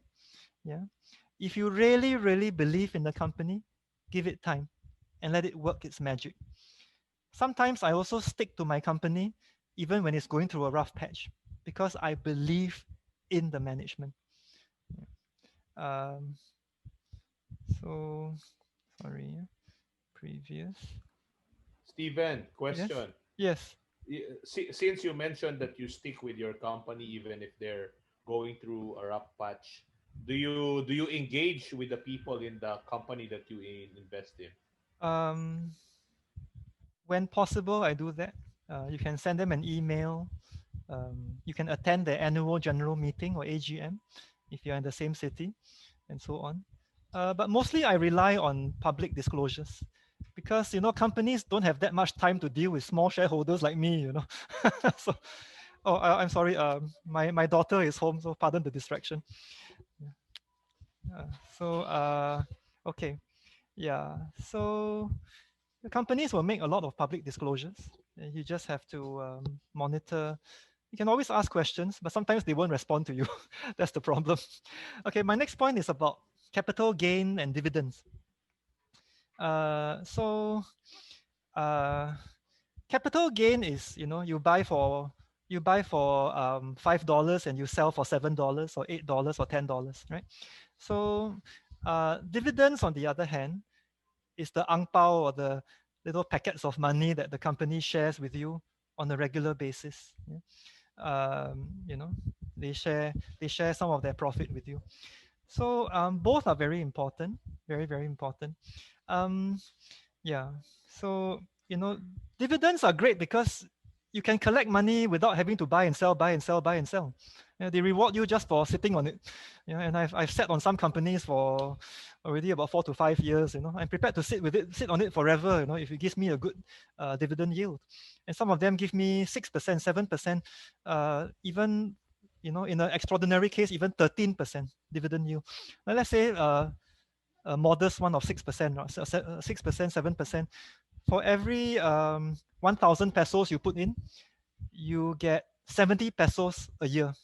70 pesos a year in return. You know, you put in 1,000,000 pesos, you get 70,000 pesos a year. Yeah. Now you put that in the bank, I think you get peanuts. You really get No, peanuts. you get taxed. Yeah, you get taxed. You get like 1,000 pesos, 5,000 pesos, 10,000 pesos, and then you pay tax on it. Yeah. So yeah, I call it grocery money. You know, dividends. You know, you start small. Right? If you have to start small, maybe you know after you put in a certain amount, you get 1,000 pesos a month. Not much. But you can buy groceries, you know, quite a lot of groceries for 1,000. Then it becomes, you know, you build up 2,000, 5,000, 10,000. Then suddenly it's paying for all your groceries. Then next is paying for your kids' tuition fees. It's paying for your car. It's, you know, of course, I should repeat that I have no car. I have never owned a car. That's how koripot I am. Yeah. Uh, Tagalog for thrifty for the Singaporeans here. Okay. When to buy and when to sell. Uh, so, um, okay. Long story short, I buy when I think is undervalued. It has, it's worth more than what the market thinks it's worth. Much less. Sorry, it's worth much more than what the market thinks it's worth. And I sell when the opposite happens. I believe it's not worth that much anymore, or I smell trouble coming for the company. For example, COVID is coming to an airline company or a hotel. Yeah?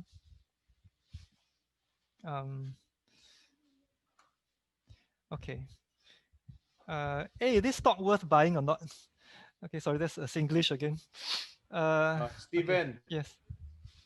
sorry, I'd like to ask about that Sure. because when you mentioned when you buy and when you sell, Yes. is it because of course I also do some trading, and I know you will hate what I will say, but anyway, I'll just go with it later. So when you buy, is that the time when everyone is like afraid of that stock, or Oh, it's just like that is a. everyone is just Oh. they see the stock but they don't buy it, something like that, or they're afraid. Oh, that is a fantastic question, Ake. Fantastic. Warren Buffett likes to say, be greedy when others are fearful, right? And fearful when others are greedy. Now, you can call me presumptuous, and not knowing my place in the world, but I disagree with Warren Buffett. Yeah. Um, Now, why I say that is sometimes, there is really not much fear in the market, no panic. Yeah. In fact, the stock could even have doubled already, Market's quite happy about it. But I still believe that the market has underestimated the potential of this company. Yeah, underestimated, because this company has such outstanding management in an industry that has a lot of growth ahead of it. So it may have gone from $1 to $2, but I think it's worth 5 or 10 in the long run. So I will still buy. Doubled already, I'll still buy. Tripled already, sometimes I'll still buy, because I have that much belief in them. It's not always necessary to wait for a big panic, to buy something. Yeah. Um, but of course, you have to use rational metrics of valuation. You also don't get Okay. overconfident, about the company. Yeah. So I don't like the terms cheap Yeah, and how about yeah. the mhm, mhm. Sorry, yeah. How about the time when you sell? Yeah, is it the time when everyone feels like, oh, this stock is going way bigger or way higher? Let's say from $10, oh, everyone thinks that it will go to 100 or maybe to 50, something like that. Is that the time that you sell when everyone is looks very happy? Uh, Not necessarily also. Because if everyone thinks it's worth 50, but I think it's worth 80, then I won't sell. But if everyone thinks it's worth 50 and I think it's worth 25, then I will sell. Yeah, I will sell. So how do I know whether it's worth 50 or 25 or 10 or 50 cents, right? I'm coming to that now. Um, so I don't like the terms cheap and expensive. I prefer good value or poor value, right? Because that's the basis on which you buy something, right? Do you say, I will not buy an iPhone, because it's expensive. I will not buy a Huawei because it's expensive, and I will buy you know, some unbranded phone somewhere because it's cheap. No, right? Because maybe the Huawei phone or the Huawei phone is 30,000 pesos. But you think it's worth 30,000 pesos or it's worth 40,000 pesos, and you buy, right? Similarly, the cheap phone, might be going for 5,000, but you think it's worth nothing. And you won't buy that phone, right? So it's value that counts, And yeah, I can assure you that if you buy the stock of uh, Apple, or you buy Apple, or you buy Facebook, it's not cheap. Yeah. So okay, so I want to demystify stock valuation. Yeah. Some of you might feel intimidated by it. Don't be. Just imagine, start from common sense. Imagine you are buying a business, right? Yeah. Would you pay? You're buying your auntie's carinderia. You're buying your friend's petrol station. You're buying your friend's web design company. Would you pay this amount for this business? How much are you paying for its future cash flows and dividends? Right? How much are you paying for its net assets? Now you might notice that I said cash flow rather than um, profit earnings. Why I say that? Because cash flow is actually more important than profit. Yeah. Um, yeah. Um, because sometimes okay, profit is what you get when you subtract costs from revenue, right? But cash flow is what you get. It's the amount of cash flowing in or out of your business, and the two are different things. For example, you might have a sari store or a mama shop, we call it in Singapore. Let's say you're making big profits. Yeah, you're selling lots of Kopiko coffee and ice cream and rice and all that, right? Big profits. But then your customers take very long to pay you. They always otang, right? Buy on credit. So the fellow, you buy your rice, you say, I'll pay you in 1 week, he pays you in 1 month, right? And at the same time, you have to pay your supplier on time, right? Your supplier demands immediate payment. So you're making big profits, but your cash is all draining out of your company, and your sari store might go broke, even when you're making big profits, right? Yeah. So cash flow is very important. It's a function of many, many things. The payment terms with your suppliers, the payment terms from your customers, and all that. And that's very important. And some companies, they have very big, what you call capital expenditures, capex. Like airlines, for example, are very capital intensive. Do you know how much a Boeing 777 costs? An Airbus 380, Oh, it's just tens of millions of dollars. And even when an airline makes big profit, they have to spend a huge amount on capital. So often that drains away their cash flow, and as a result, they can't really pay you good dividends. Yeah. So it's cash flow. Yeah, go and learn about cash flow. Okay, so like buying a carinderia, right? Okay, start with common sense, 90% common sense, 10% technicalities. So imagine your favorite carinderia is up for sale, right? Okay, let's say it's got stable net profit, 1,000 pesos a year. Okay, this is a little fun little exercise for all of us. Okay, stock valuation. Let's say, okay, just for simplicity, we say it makes 1,000 pesos net profit a year. It's stable, right? You know this carinderia, they got their regular customers. It's not very exciting business, but the regulars will always come and you will make 1,000 a year. And the balance sheet, right? Yeah, your auntie's carinderia has no debt, no debt, but it also has no cash savings, no cash in the bank, and no hard assets. It doesn't own the land that it's sitting on. Okay, so can I ask you guys quickly, how much would you pay? What's the most you're willing to pay for this carinderia? Anyone?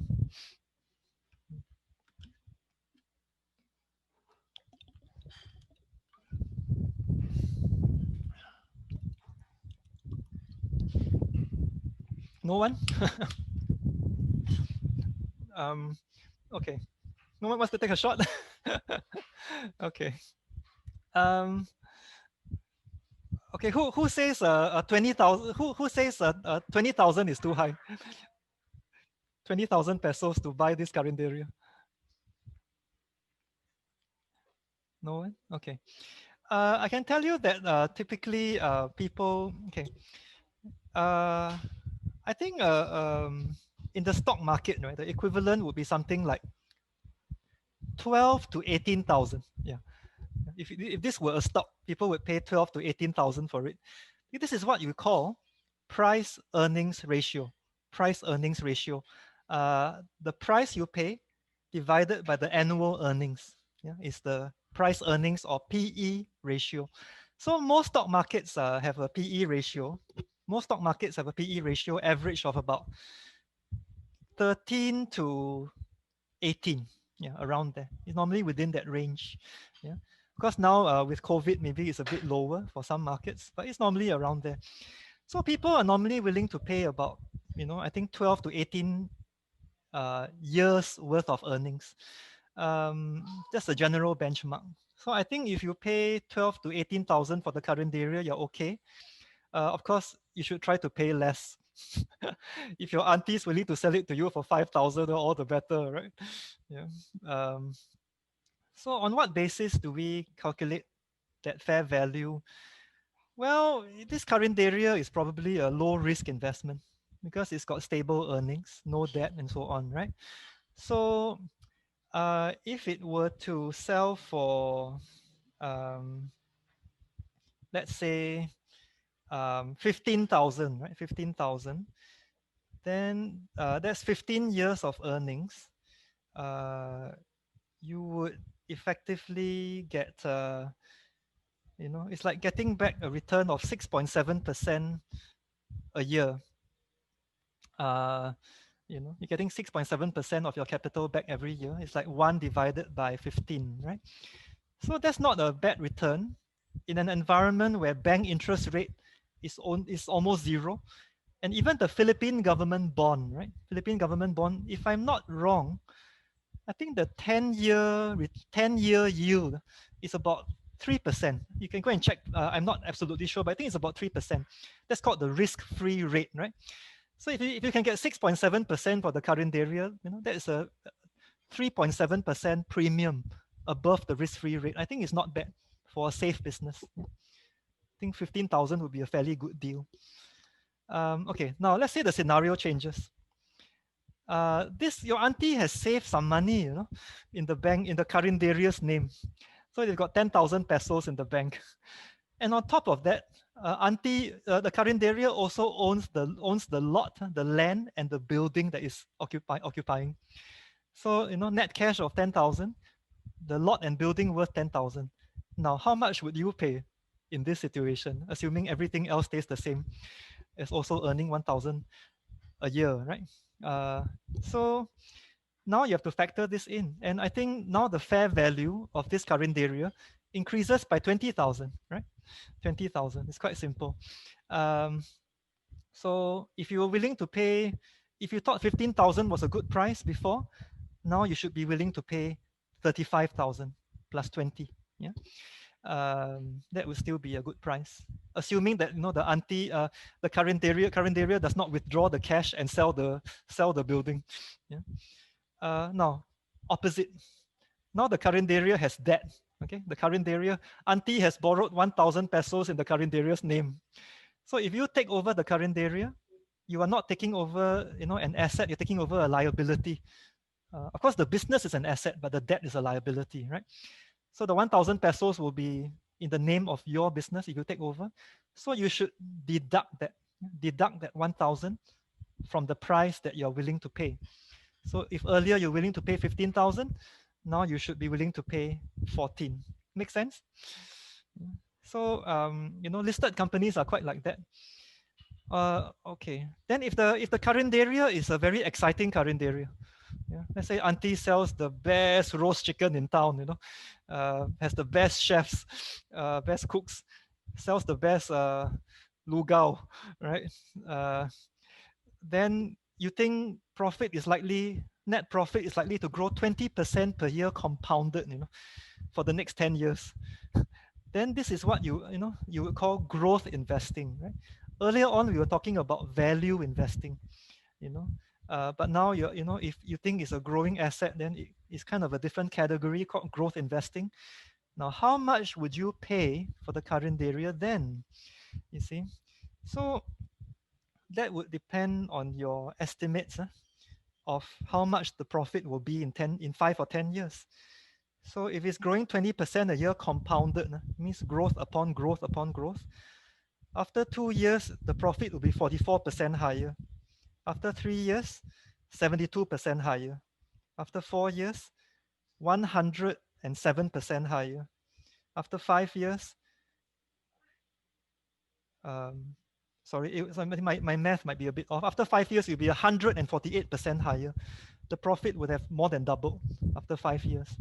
So if that is your honest and objective calculation, I think you should be willing to pay much more than just 15 times earnings. Yeah.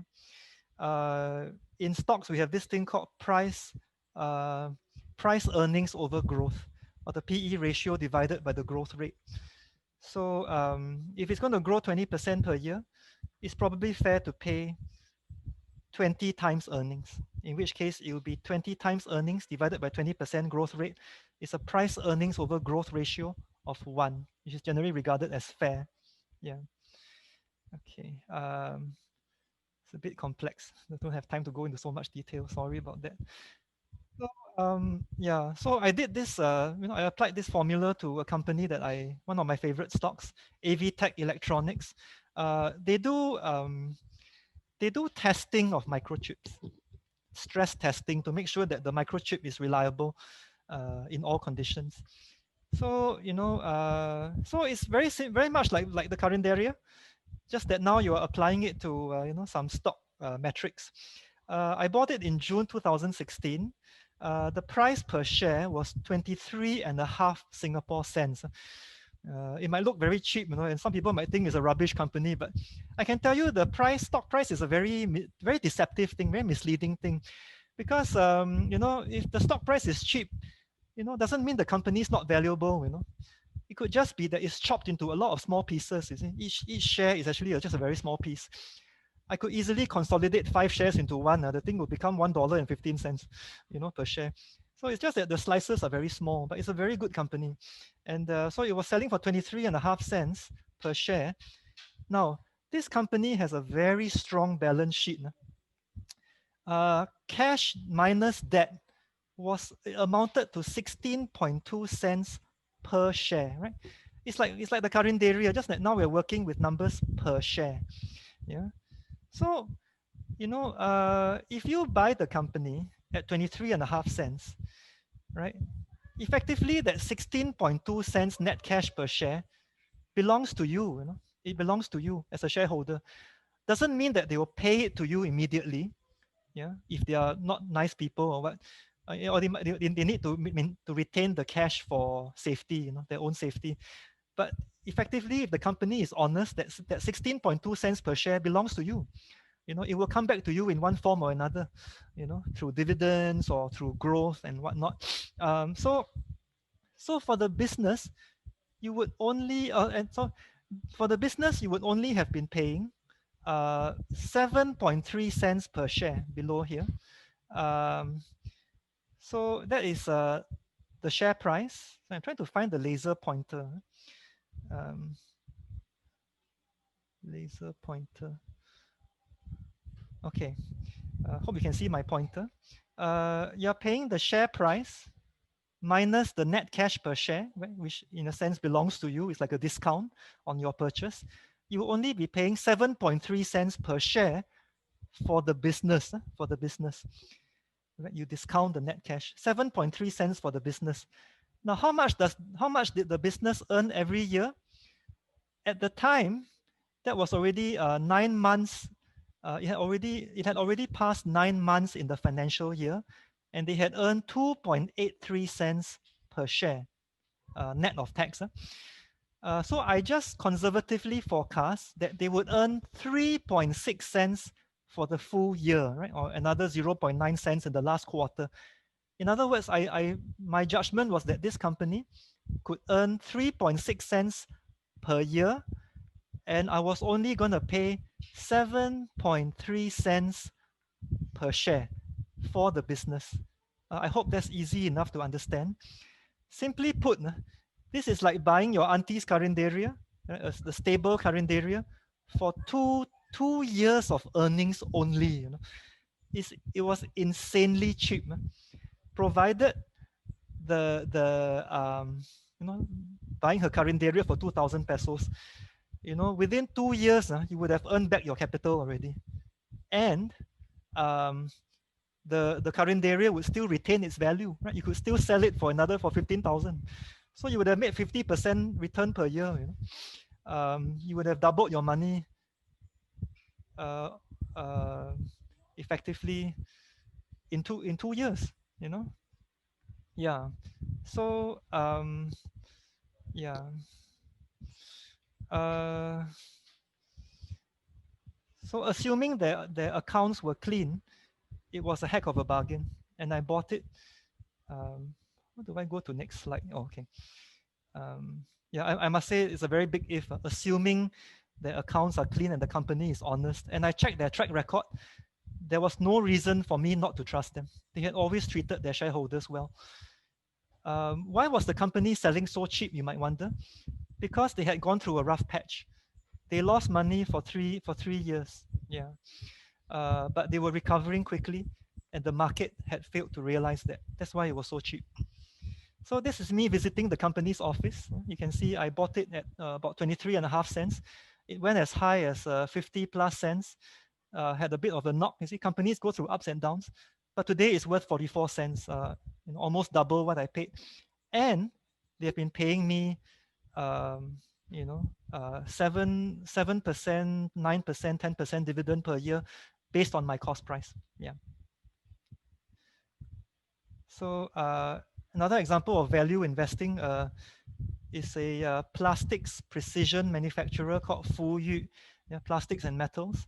You can see the stock price is quite flat. I bought it average about 20 cents. Now it's 24 cents. Now you might say, meh, so little return. But they pay me about 7 to 8% dividend per year. Yeah, 7 to 8%. Way more than a government bond or bank deposit. And this is good money. If you put in 1,000,000 pesos, you get 70,000 a year, 80,000 a year, based on my cost price. Very boring, but very reliable company.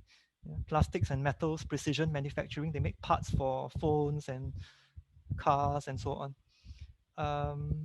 Okay. This is my best ever investment, which I mentioned earlier, AEM Holdings Limited. I bought it at an average of 34 cents, and I sold it for $3.45. Sorry. I bought it average 42 cents, 42 cents. Sold it for $3.45.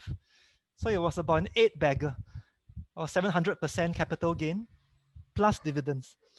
This is me visiting their investor open house, where I met their chairman Lok Wai San, and I must say I was really blown away by the man. Yeah. He's a hell of a business leader, very passionate engineer, passionate uh, venture capitalist. Investing in he has a long career in investing in startup companies and helping them grow, and he's also a great communicator. So a very rare combination of qualities. This company they make test handlers, testing robots, that handle microchips and put them into testers very, very rapidly. Yeah, and their customer is main customer is one of the biggest semiconductor companies in the world. Okay, so how can a regular Filipino family achieve financial freedom? Yeah. Uh, so again, I know it's not easy, but with a will, there's a way. So I'm going to do some calculations here. So again, it will take a lot of discipline, sensible planning, a long-term vision. So let's assume a family of 4, right? Yeah, I know it's relatively small for a Filipino family, but let's assume, okay? With 2 school-going children, monthly income 80,000 pesos, with 2 breadwinners. Um, 2 breadwinners.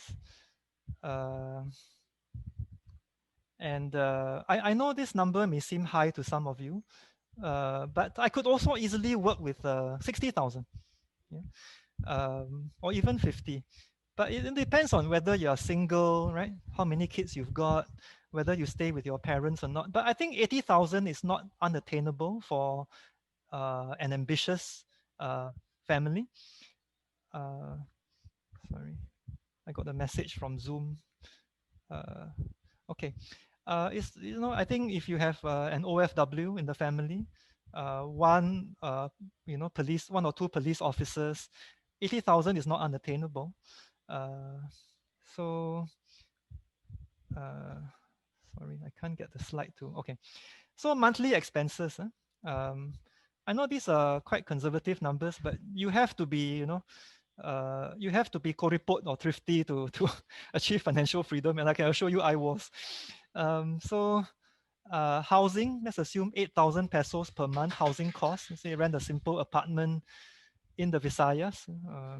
I know in Manila it's more expensive, but probably your income is also higher, right? In Manila, food, assuming 150 pesos per person per day is 18,000 per month.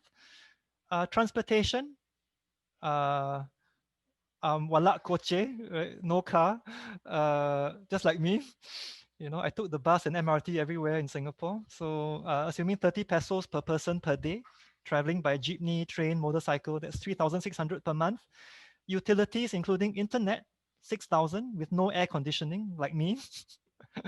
I got a lot of fans though. Yeah, I got like 8 fans in my house. School expenses, 10,000 pesos per month, assuming one or two kids in private school. Insurance, 4,000 per month. Support to parents and relatives, 6,000 per month. Again, you have to manage your family's expectations, because you also have a family to feed, children to feed. Entertainment and leisure, and then miscellaneous, I've budgeted 5,000 pesos. So it comes up to total expenses of 62,100 per month. Yeah. So I know I've estimated the monthly income on the high side, but I've also estimated the monthly expenses on the high side. So hopefully that doesn't make my calculation completely unrealistic. I think quite a number of these expenses could be cut. For example, if you stay with your parents or stay with a relative, you can remove the housing costs. You know, okay. So that means savings, 80,000 minus 62,100. Savings, monthly savings of 17,900. Annual savings, 214,800, almost 215K, very sizable savings.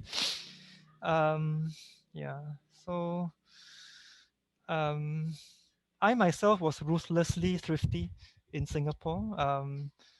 I was earning above average for Singaporean, but I would go to the bus driver's cafeteria to have my meals in between lessons. Yeah, I can tell you that. I used to look to the window of the bus driver's cafeteria, of people going into the nice mall, and I knew they were all going to spend $6, $10, uh, $6, $10, $20, $30 per person on their dinner. I was spending $2.50 for a reasonably nutritious meal. So that's how thrifty I was. You know, short-term sacrifice for long-term gain. And anyway, the food was quite yummy too. I don't mind fried egg. Oops. Okay. So here's the Excel spreadsheet. Um, okay. So you can see the assumptions on the right. Before you can start investing, right, you need to have an emergency fund of 6 months expenses. So for this family, that would have amounted to 372,600. Okay, so it takes, by my calculations, 21 months to build that emergency fund. So the first year here, zero investment, right? Still building the emergency fund. Second year, the first 9 months for building the emergency fund. So there are 3 months worth of saving and investment in year two, which is 53,700. And thereafter, this family can save and invest 214,800 every year. I am assuming they make 6% annual return compounded. Yeah. And I think 6% is not unrealistic because it's very easy to find good, stable companies like AV Tech, yeah, or Costco Shipping International listed in Hong Kong, AV Tech listed in Singapore, that will pay you a 6%, 7% dividend yield. Yeah, these are deep value stocks and pretty stable businesses, run by capable people.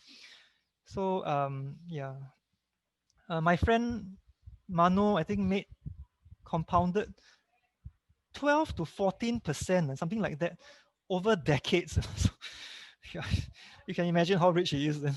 Yeah. So yeah, and of course I made 700 plus percent on AEM. So not so unrealistic. So by these calculations, you can see the magic of compounding. Look at the right hand column.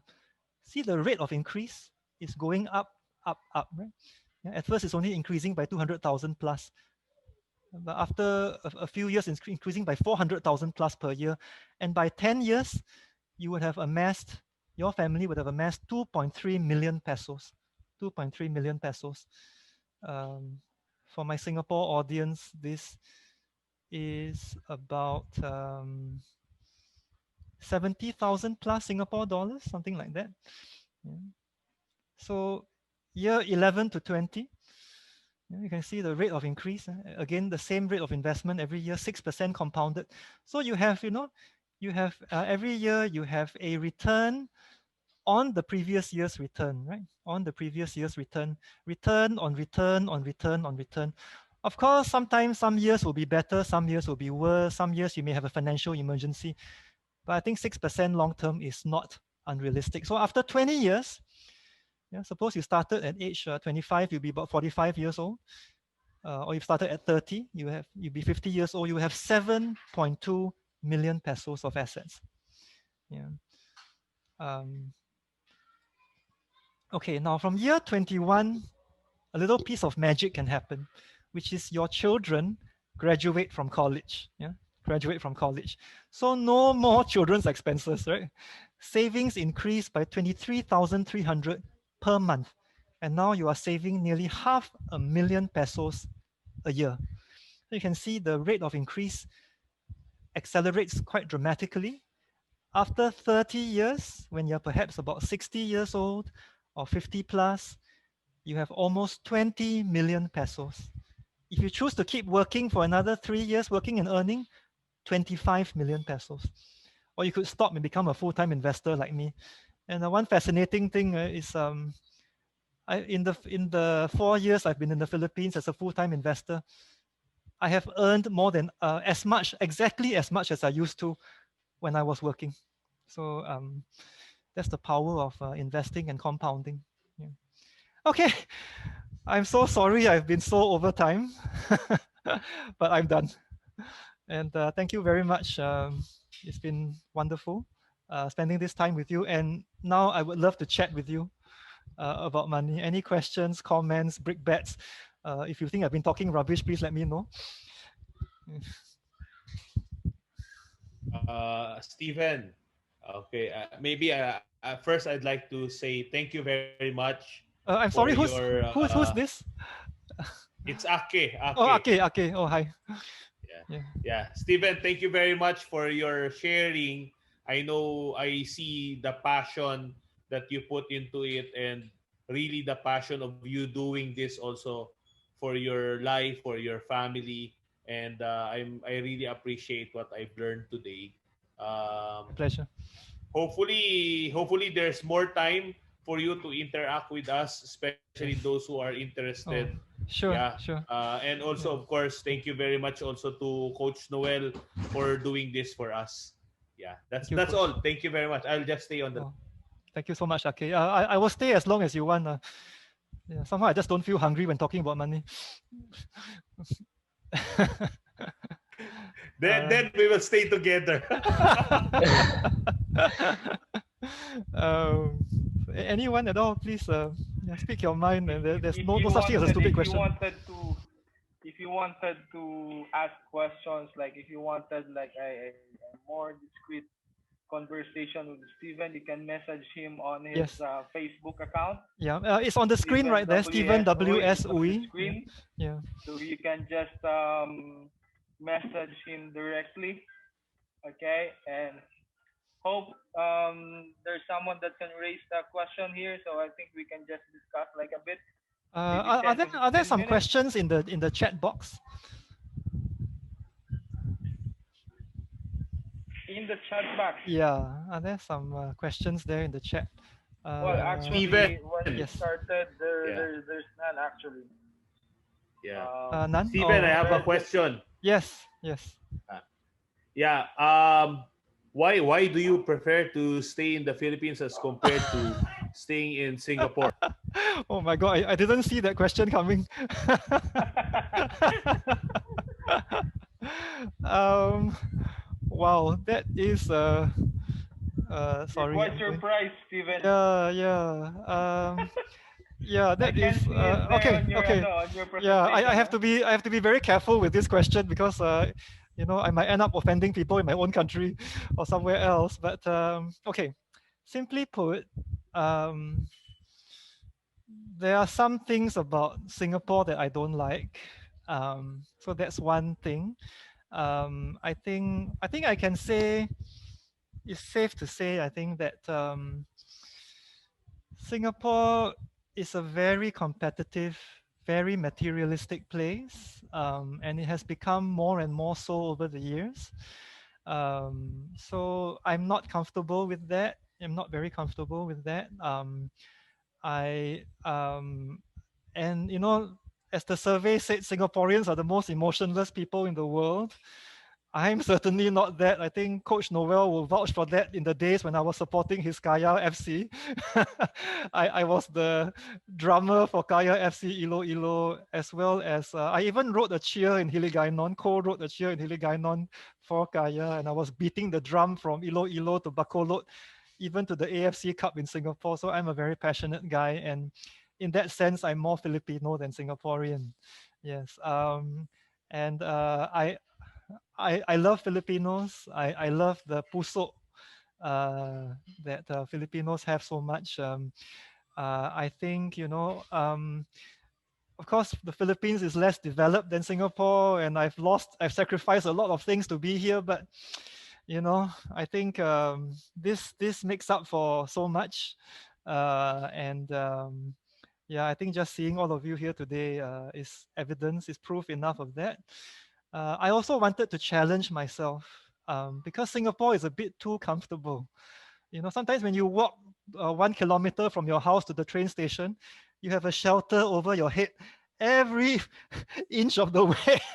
So, we call it, sheltered walkways. And we got hundreds of kilometers of sheltered walkways in Singapore, a small island. It's too comfortable. And if I had stayed there my whole life, I think it would have impeded my growth as a person.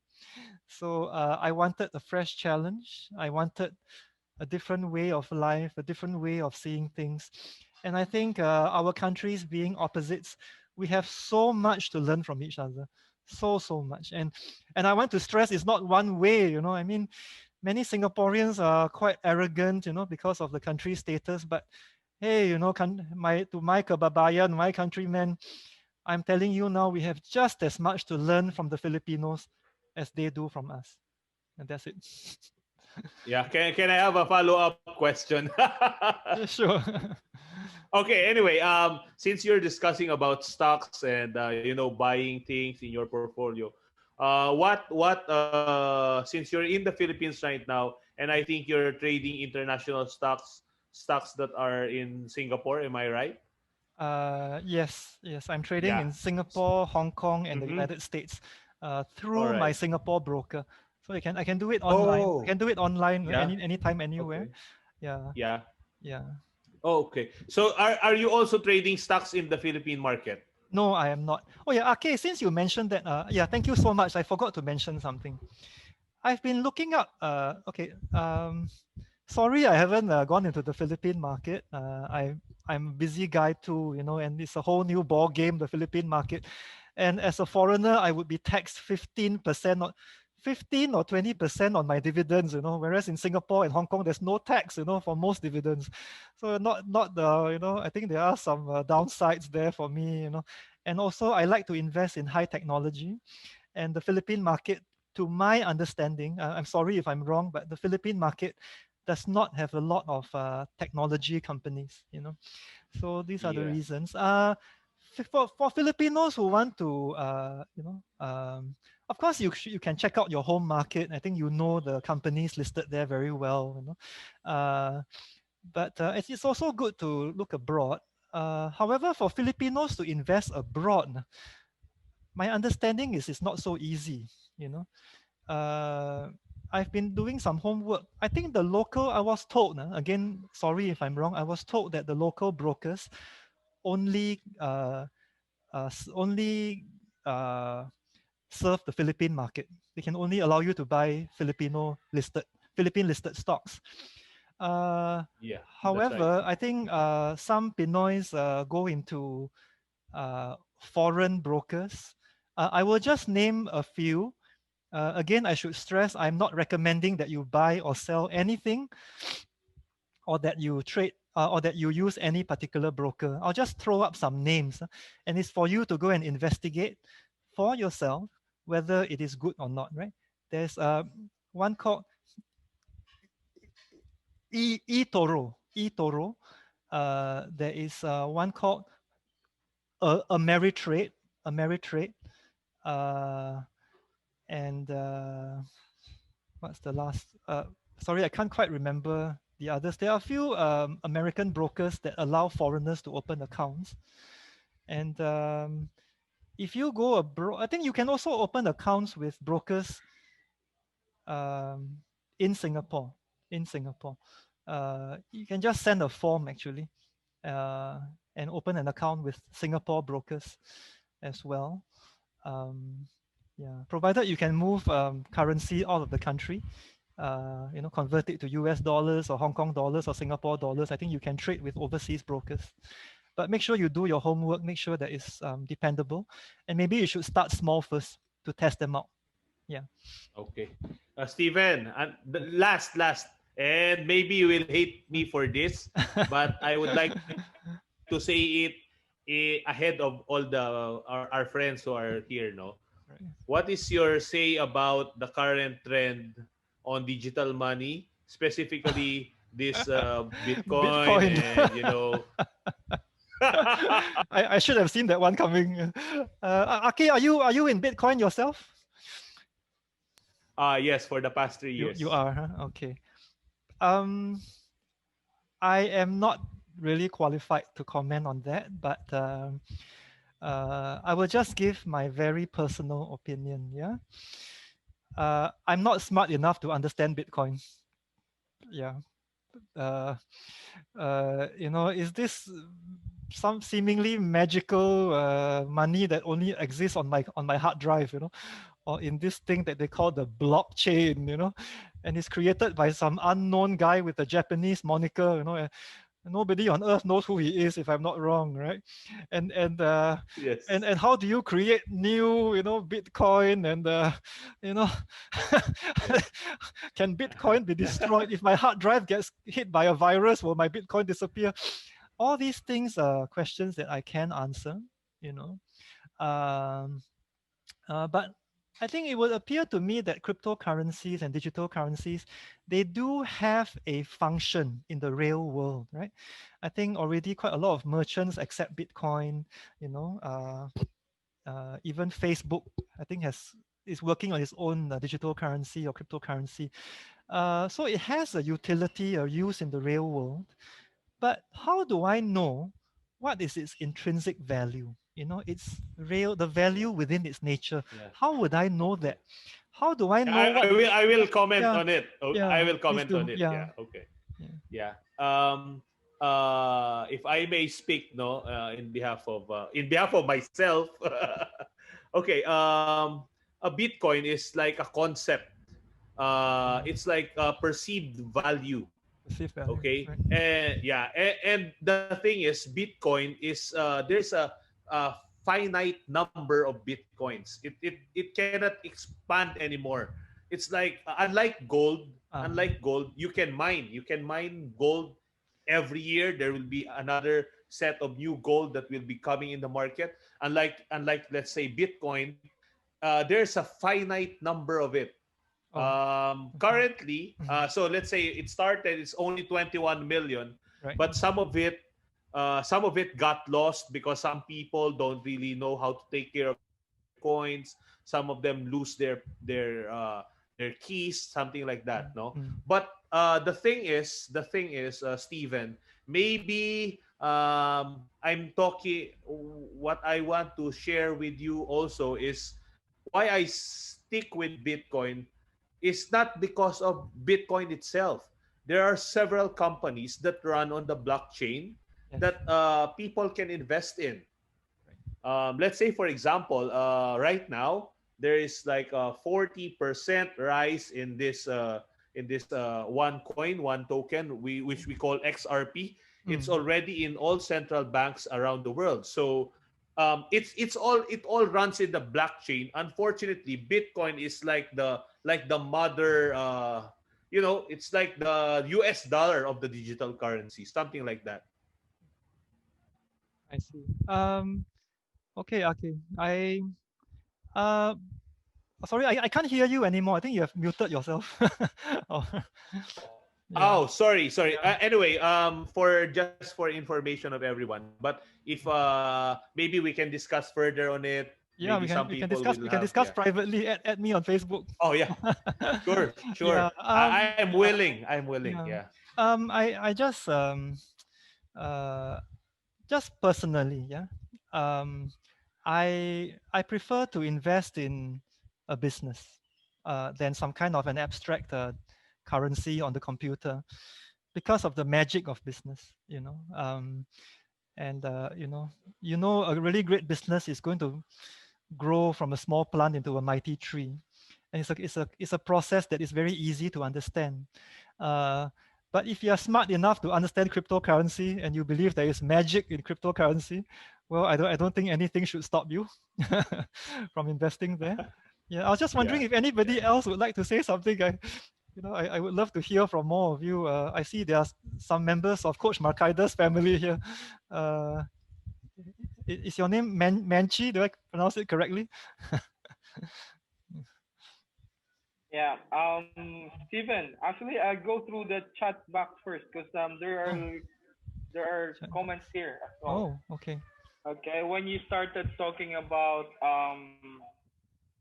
the money or there's like a message from Alex here.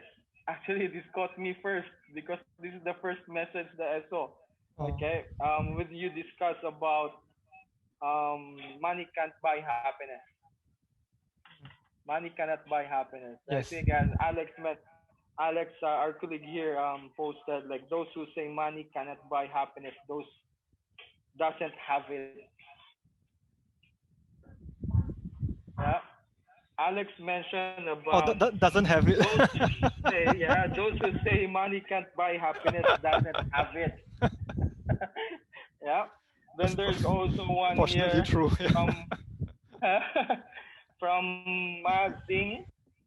Ji Hong, Ji Hong. Yeah, That's my good buddy from Singapore. Yeah. Ma Chi Hong. Yes. Okay, it's money on its own cannot buy happiness, but it is critical to the route to happiness, which I agree.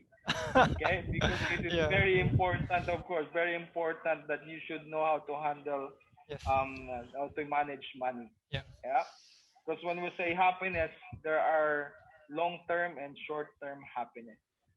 Long term and short term. Okay, when we Absolutely. spend Absolutely. money, we have to Mm. ask ourselves. I think that is it what you want or you just like? Is it you want it or you just like it? I think that is very important. Mm. Yeah, because if Yes. you can answer that, I think we can know short term and long term happiness. Yeah. Um, Yes.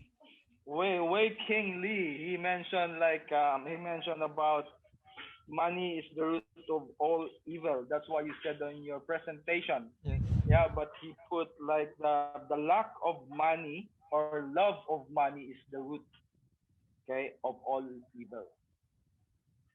Okay, he phrases that. Okay, he rephrased that quote. Okay. Then Aldridge as well said the love of money is the root Hey, of all Aldrich. evil. I think. Right. Yeah. Oh, I think that was You want? someone else. But anyway, yeah. Yeah, that's Aldridge. And you were um It was you waiting. were Yeah. speaking about challenges earlier. Then I just post like a chat and to everyone embracing the challenge help you grow. being competitive will help you work more and persevere to what you want to achieve. I post that to everyone. Thank you very And you much. mentioned about you were into Football football gambling. gambling. Then I posted like football gambling common in Singapore. Is it? Oh yes. Yeah. Oh yes. Oh, I'm So I've afraid that known that lots is of players and yeah. coaches that Oh my are God. really Yeah. involved into game fixing like football Yes. here Oh in yeah. There are lots. Singapore. There So has been match fixing I know a scandals lot. even in squeaky clean Singapore. And Yeah. I must say, corruption is not necessarily taking bribes and all that. Corruption to me is a blackening of your heart. And I must admit, I was corrupted once as well because when I went to a football game, it was no longer for the love of the sport. It was just there to make. I was just there to make money, and I see people cursing and swearing at players just because the game is not going their way. So yeah, I must admit it was a very bad thing for me. So I don't bet a single dollar on football anymore. It must be for the love of the game. Yeah, and footballers are not racehorses. Yeah. The reason why I knew how that football gambling is in Singapore because when I was there on during the Sea Games in Singapore, it was four Right, years ago, right, 5 years yes. ago. We have this coaches and managers meeting, and Ah, they really strict with game fixing. oh yeah, yeah, Okay, yeah. they show us history, name, photos Mm. of the coaches and Yeah, players. yeah, Yeah. yeah. And It is okay, going terrible forward disease. Yeah, to Maynard. Maynard. Maynard posted or sent into the chat box about good credit and bad credit. Maybe Maynard can talk about it. I think he's still here. Yeah, Yeah, it's still there. yeah. Nard, Maynard, are you there? Maybe Maynard can talk about or discuss or elaborate more on the good credit and the bad credit that he posted on the chat. Yeah, Good yeah. evening, Good Maynard. evening. Yes, good evening, everyone. I'm Engineer Maynard, a young entrepreneur and business owner, a contractor by civil engineer in the construction field. So for me, we have a good credit and a bad credit. Example, when you ask or to the bank to give you a credit, like for you to own a car, for example, a car is doesn't give you ROI or something in return, but the car will be depreciated. But if you have a good credit that will be used in the like capital to do a business for some For your education, for your future for house. the Yeah, business. that's probably good credit. A You good debt. will be you can your credit will be paid by some of the interest of the assets that you are own Oh by yes, doing yes, that credit. yes, yes. Good That point. is my Yeah, idea very of good good point. credit and bad credit. Yeah, excellent point. All right, thank you. Very Thank good. you very much. Sir Maynard. Okay, thank you very much for that Welcome, insight boss. and for sharing us about your thoughts on the bad credit and the good credit. All right, we move forward. Coach Eke already spoke about the insurance. Okay, he emphasized on the fine print. Okay, you have to make sure to read the fine print before you really go into the insurance thing. Okay, then Aldridge says no risk, no reward. Yeah. Um, what else? You will mention about the noble thing. Noble Okay. group. Yeah, noble The group. noble group. Yeah. Yeah, Coach. Okay. Message not so noble. Yeah. Yeah. Okay. And Sometimes you have to yeah, use my your my in younger my yeah. my, my younger sister posted also like Ida. Huh? Is it Ida? sending her appreciation about thank you for coming up with this topic and to Sir Steven, thank you so much for your insights. I learned a lot from tonight's topic, especially when it comes to self-discipline in managing own finances and stock market as well. Okay, so thanks You're also to Sir most Ted for welcome, his Mom. shared Thank you very ideas much for about coming, insurance. for attending. Hope we can Okay. meet face to face someday. Yep. Okay. Menard posted last message on my chat box. Okay. Money for me is a dimension or place. Okay. A dimension which gives you different view and various options as a human being to achieve the essentials and necessities. When one self open this dimension, he can achieve the extensions of his capacity. The more he multiply this dimension, it gives him more space and options to do more. Mm. Okay. Beautifully put, Thank you. Maynard. Thank you so much. You summed it better than me. Thank you very much, Maynard. Okay. Aldridge, thanks for the invite. Hopefully you can attend. Okay. We'll discuss again. Me and Steven will talk again, and we'll come up with a follow up with this webinar. Yeah. Okay, and we'll give more time on the Q&A so we can hear your thoughts about what we have discussed for Sure. this first webinar that we had. Okay, so at least can we have a follow up, Stephen, about this? It was really a Sure. great discussion. Thank you so I much. think they have lots of questions, Yeah. but I think the time not to Time is a permit bit, yeah. Yeah. them to raise it. Okay, Yeah. so maybe So, it's better if we can come up with another webinar. Okay, and maybe discuss on few things that you want to elaborate again, yeah. Stephen, We can and have a Q. We can put have a more session just for on Q&A.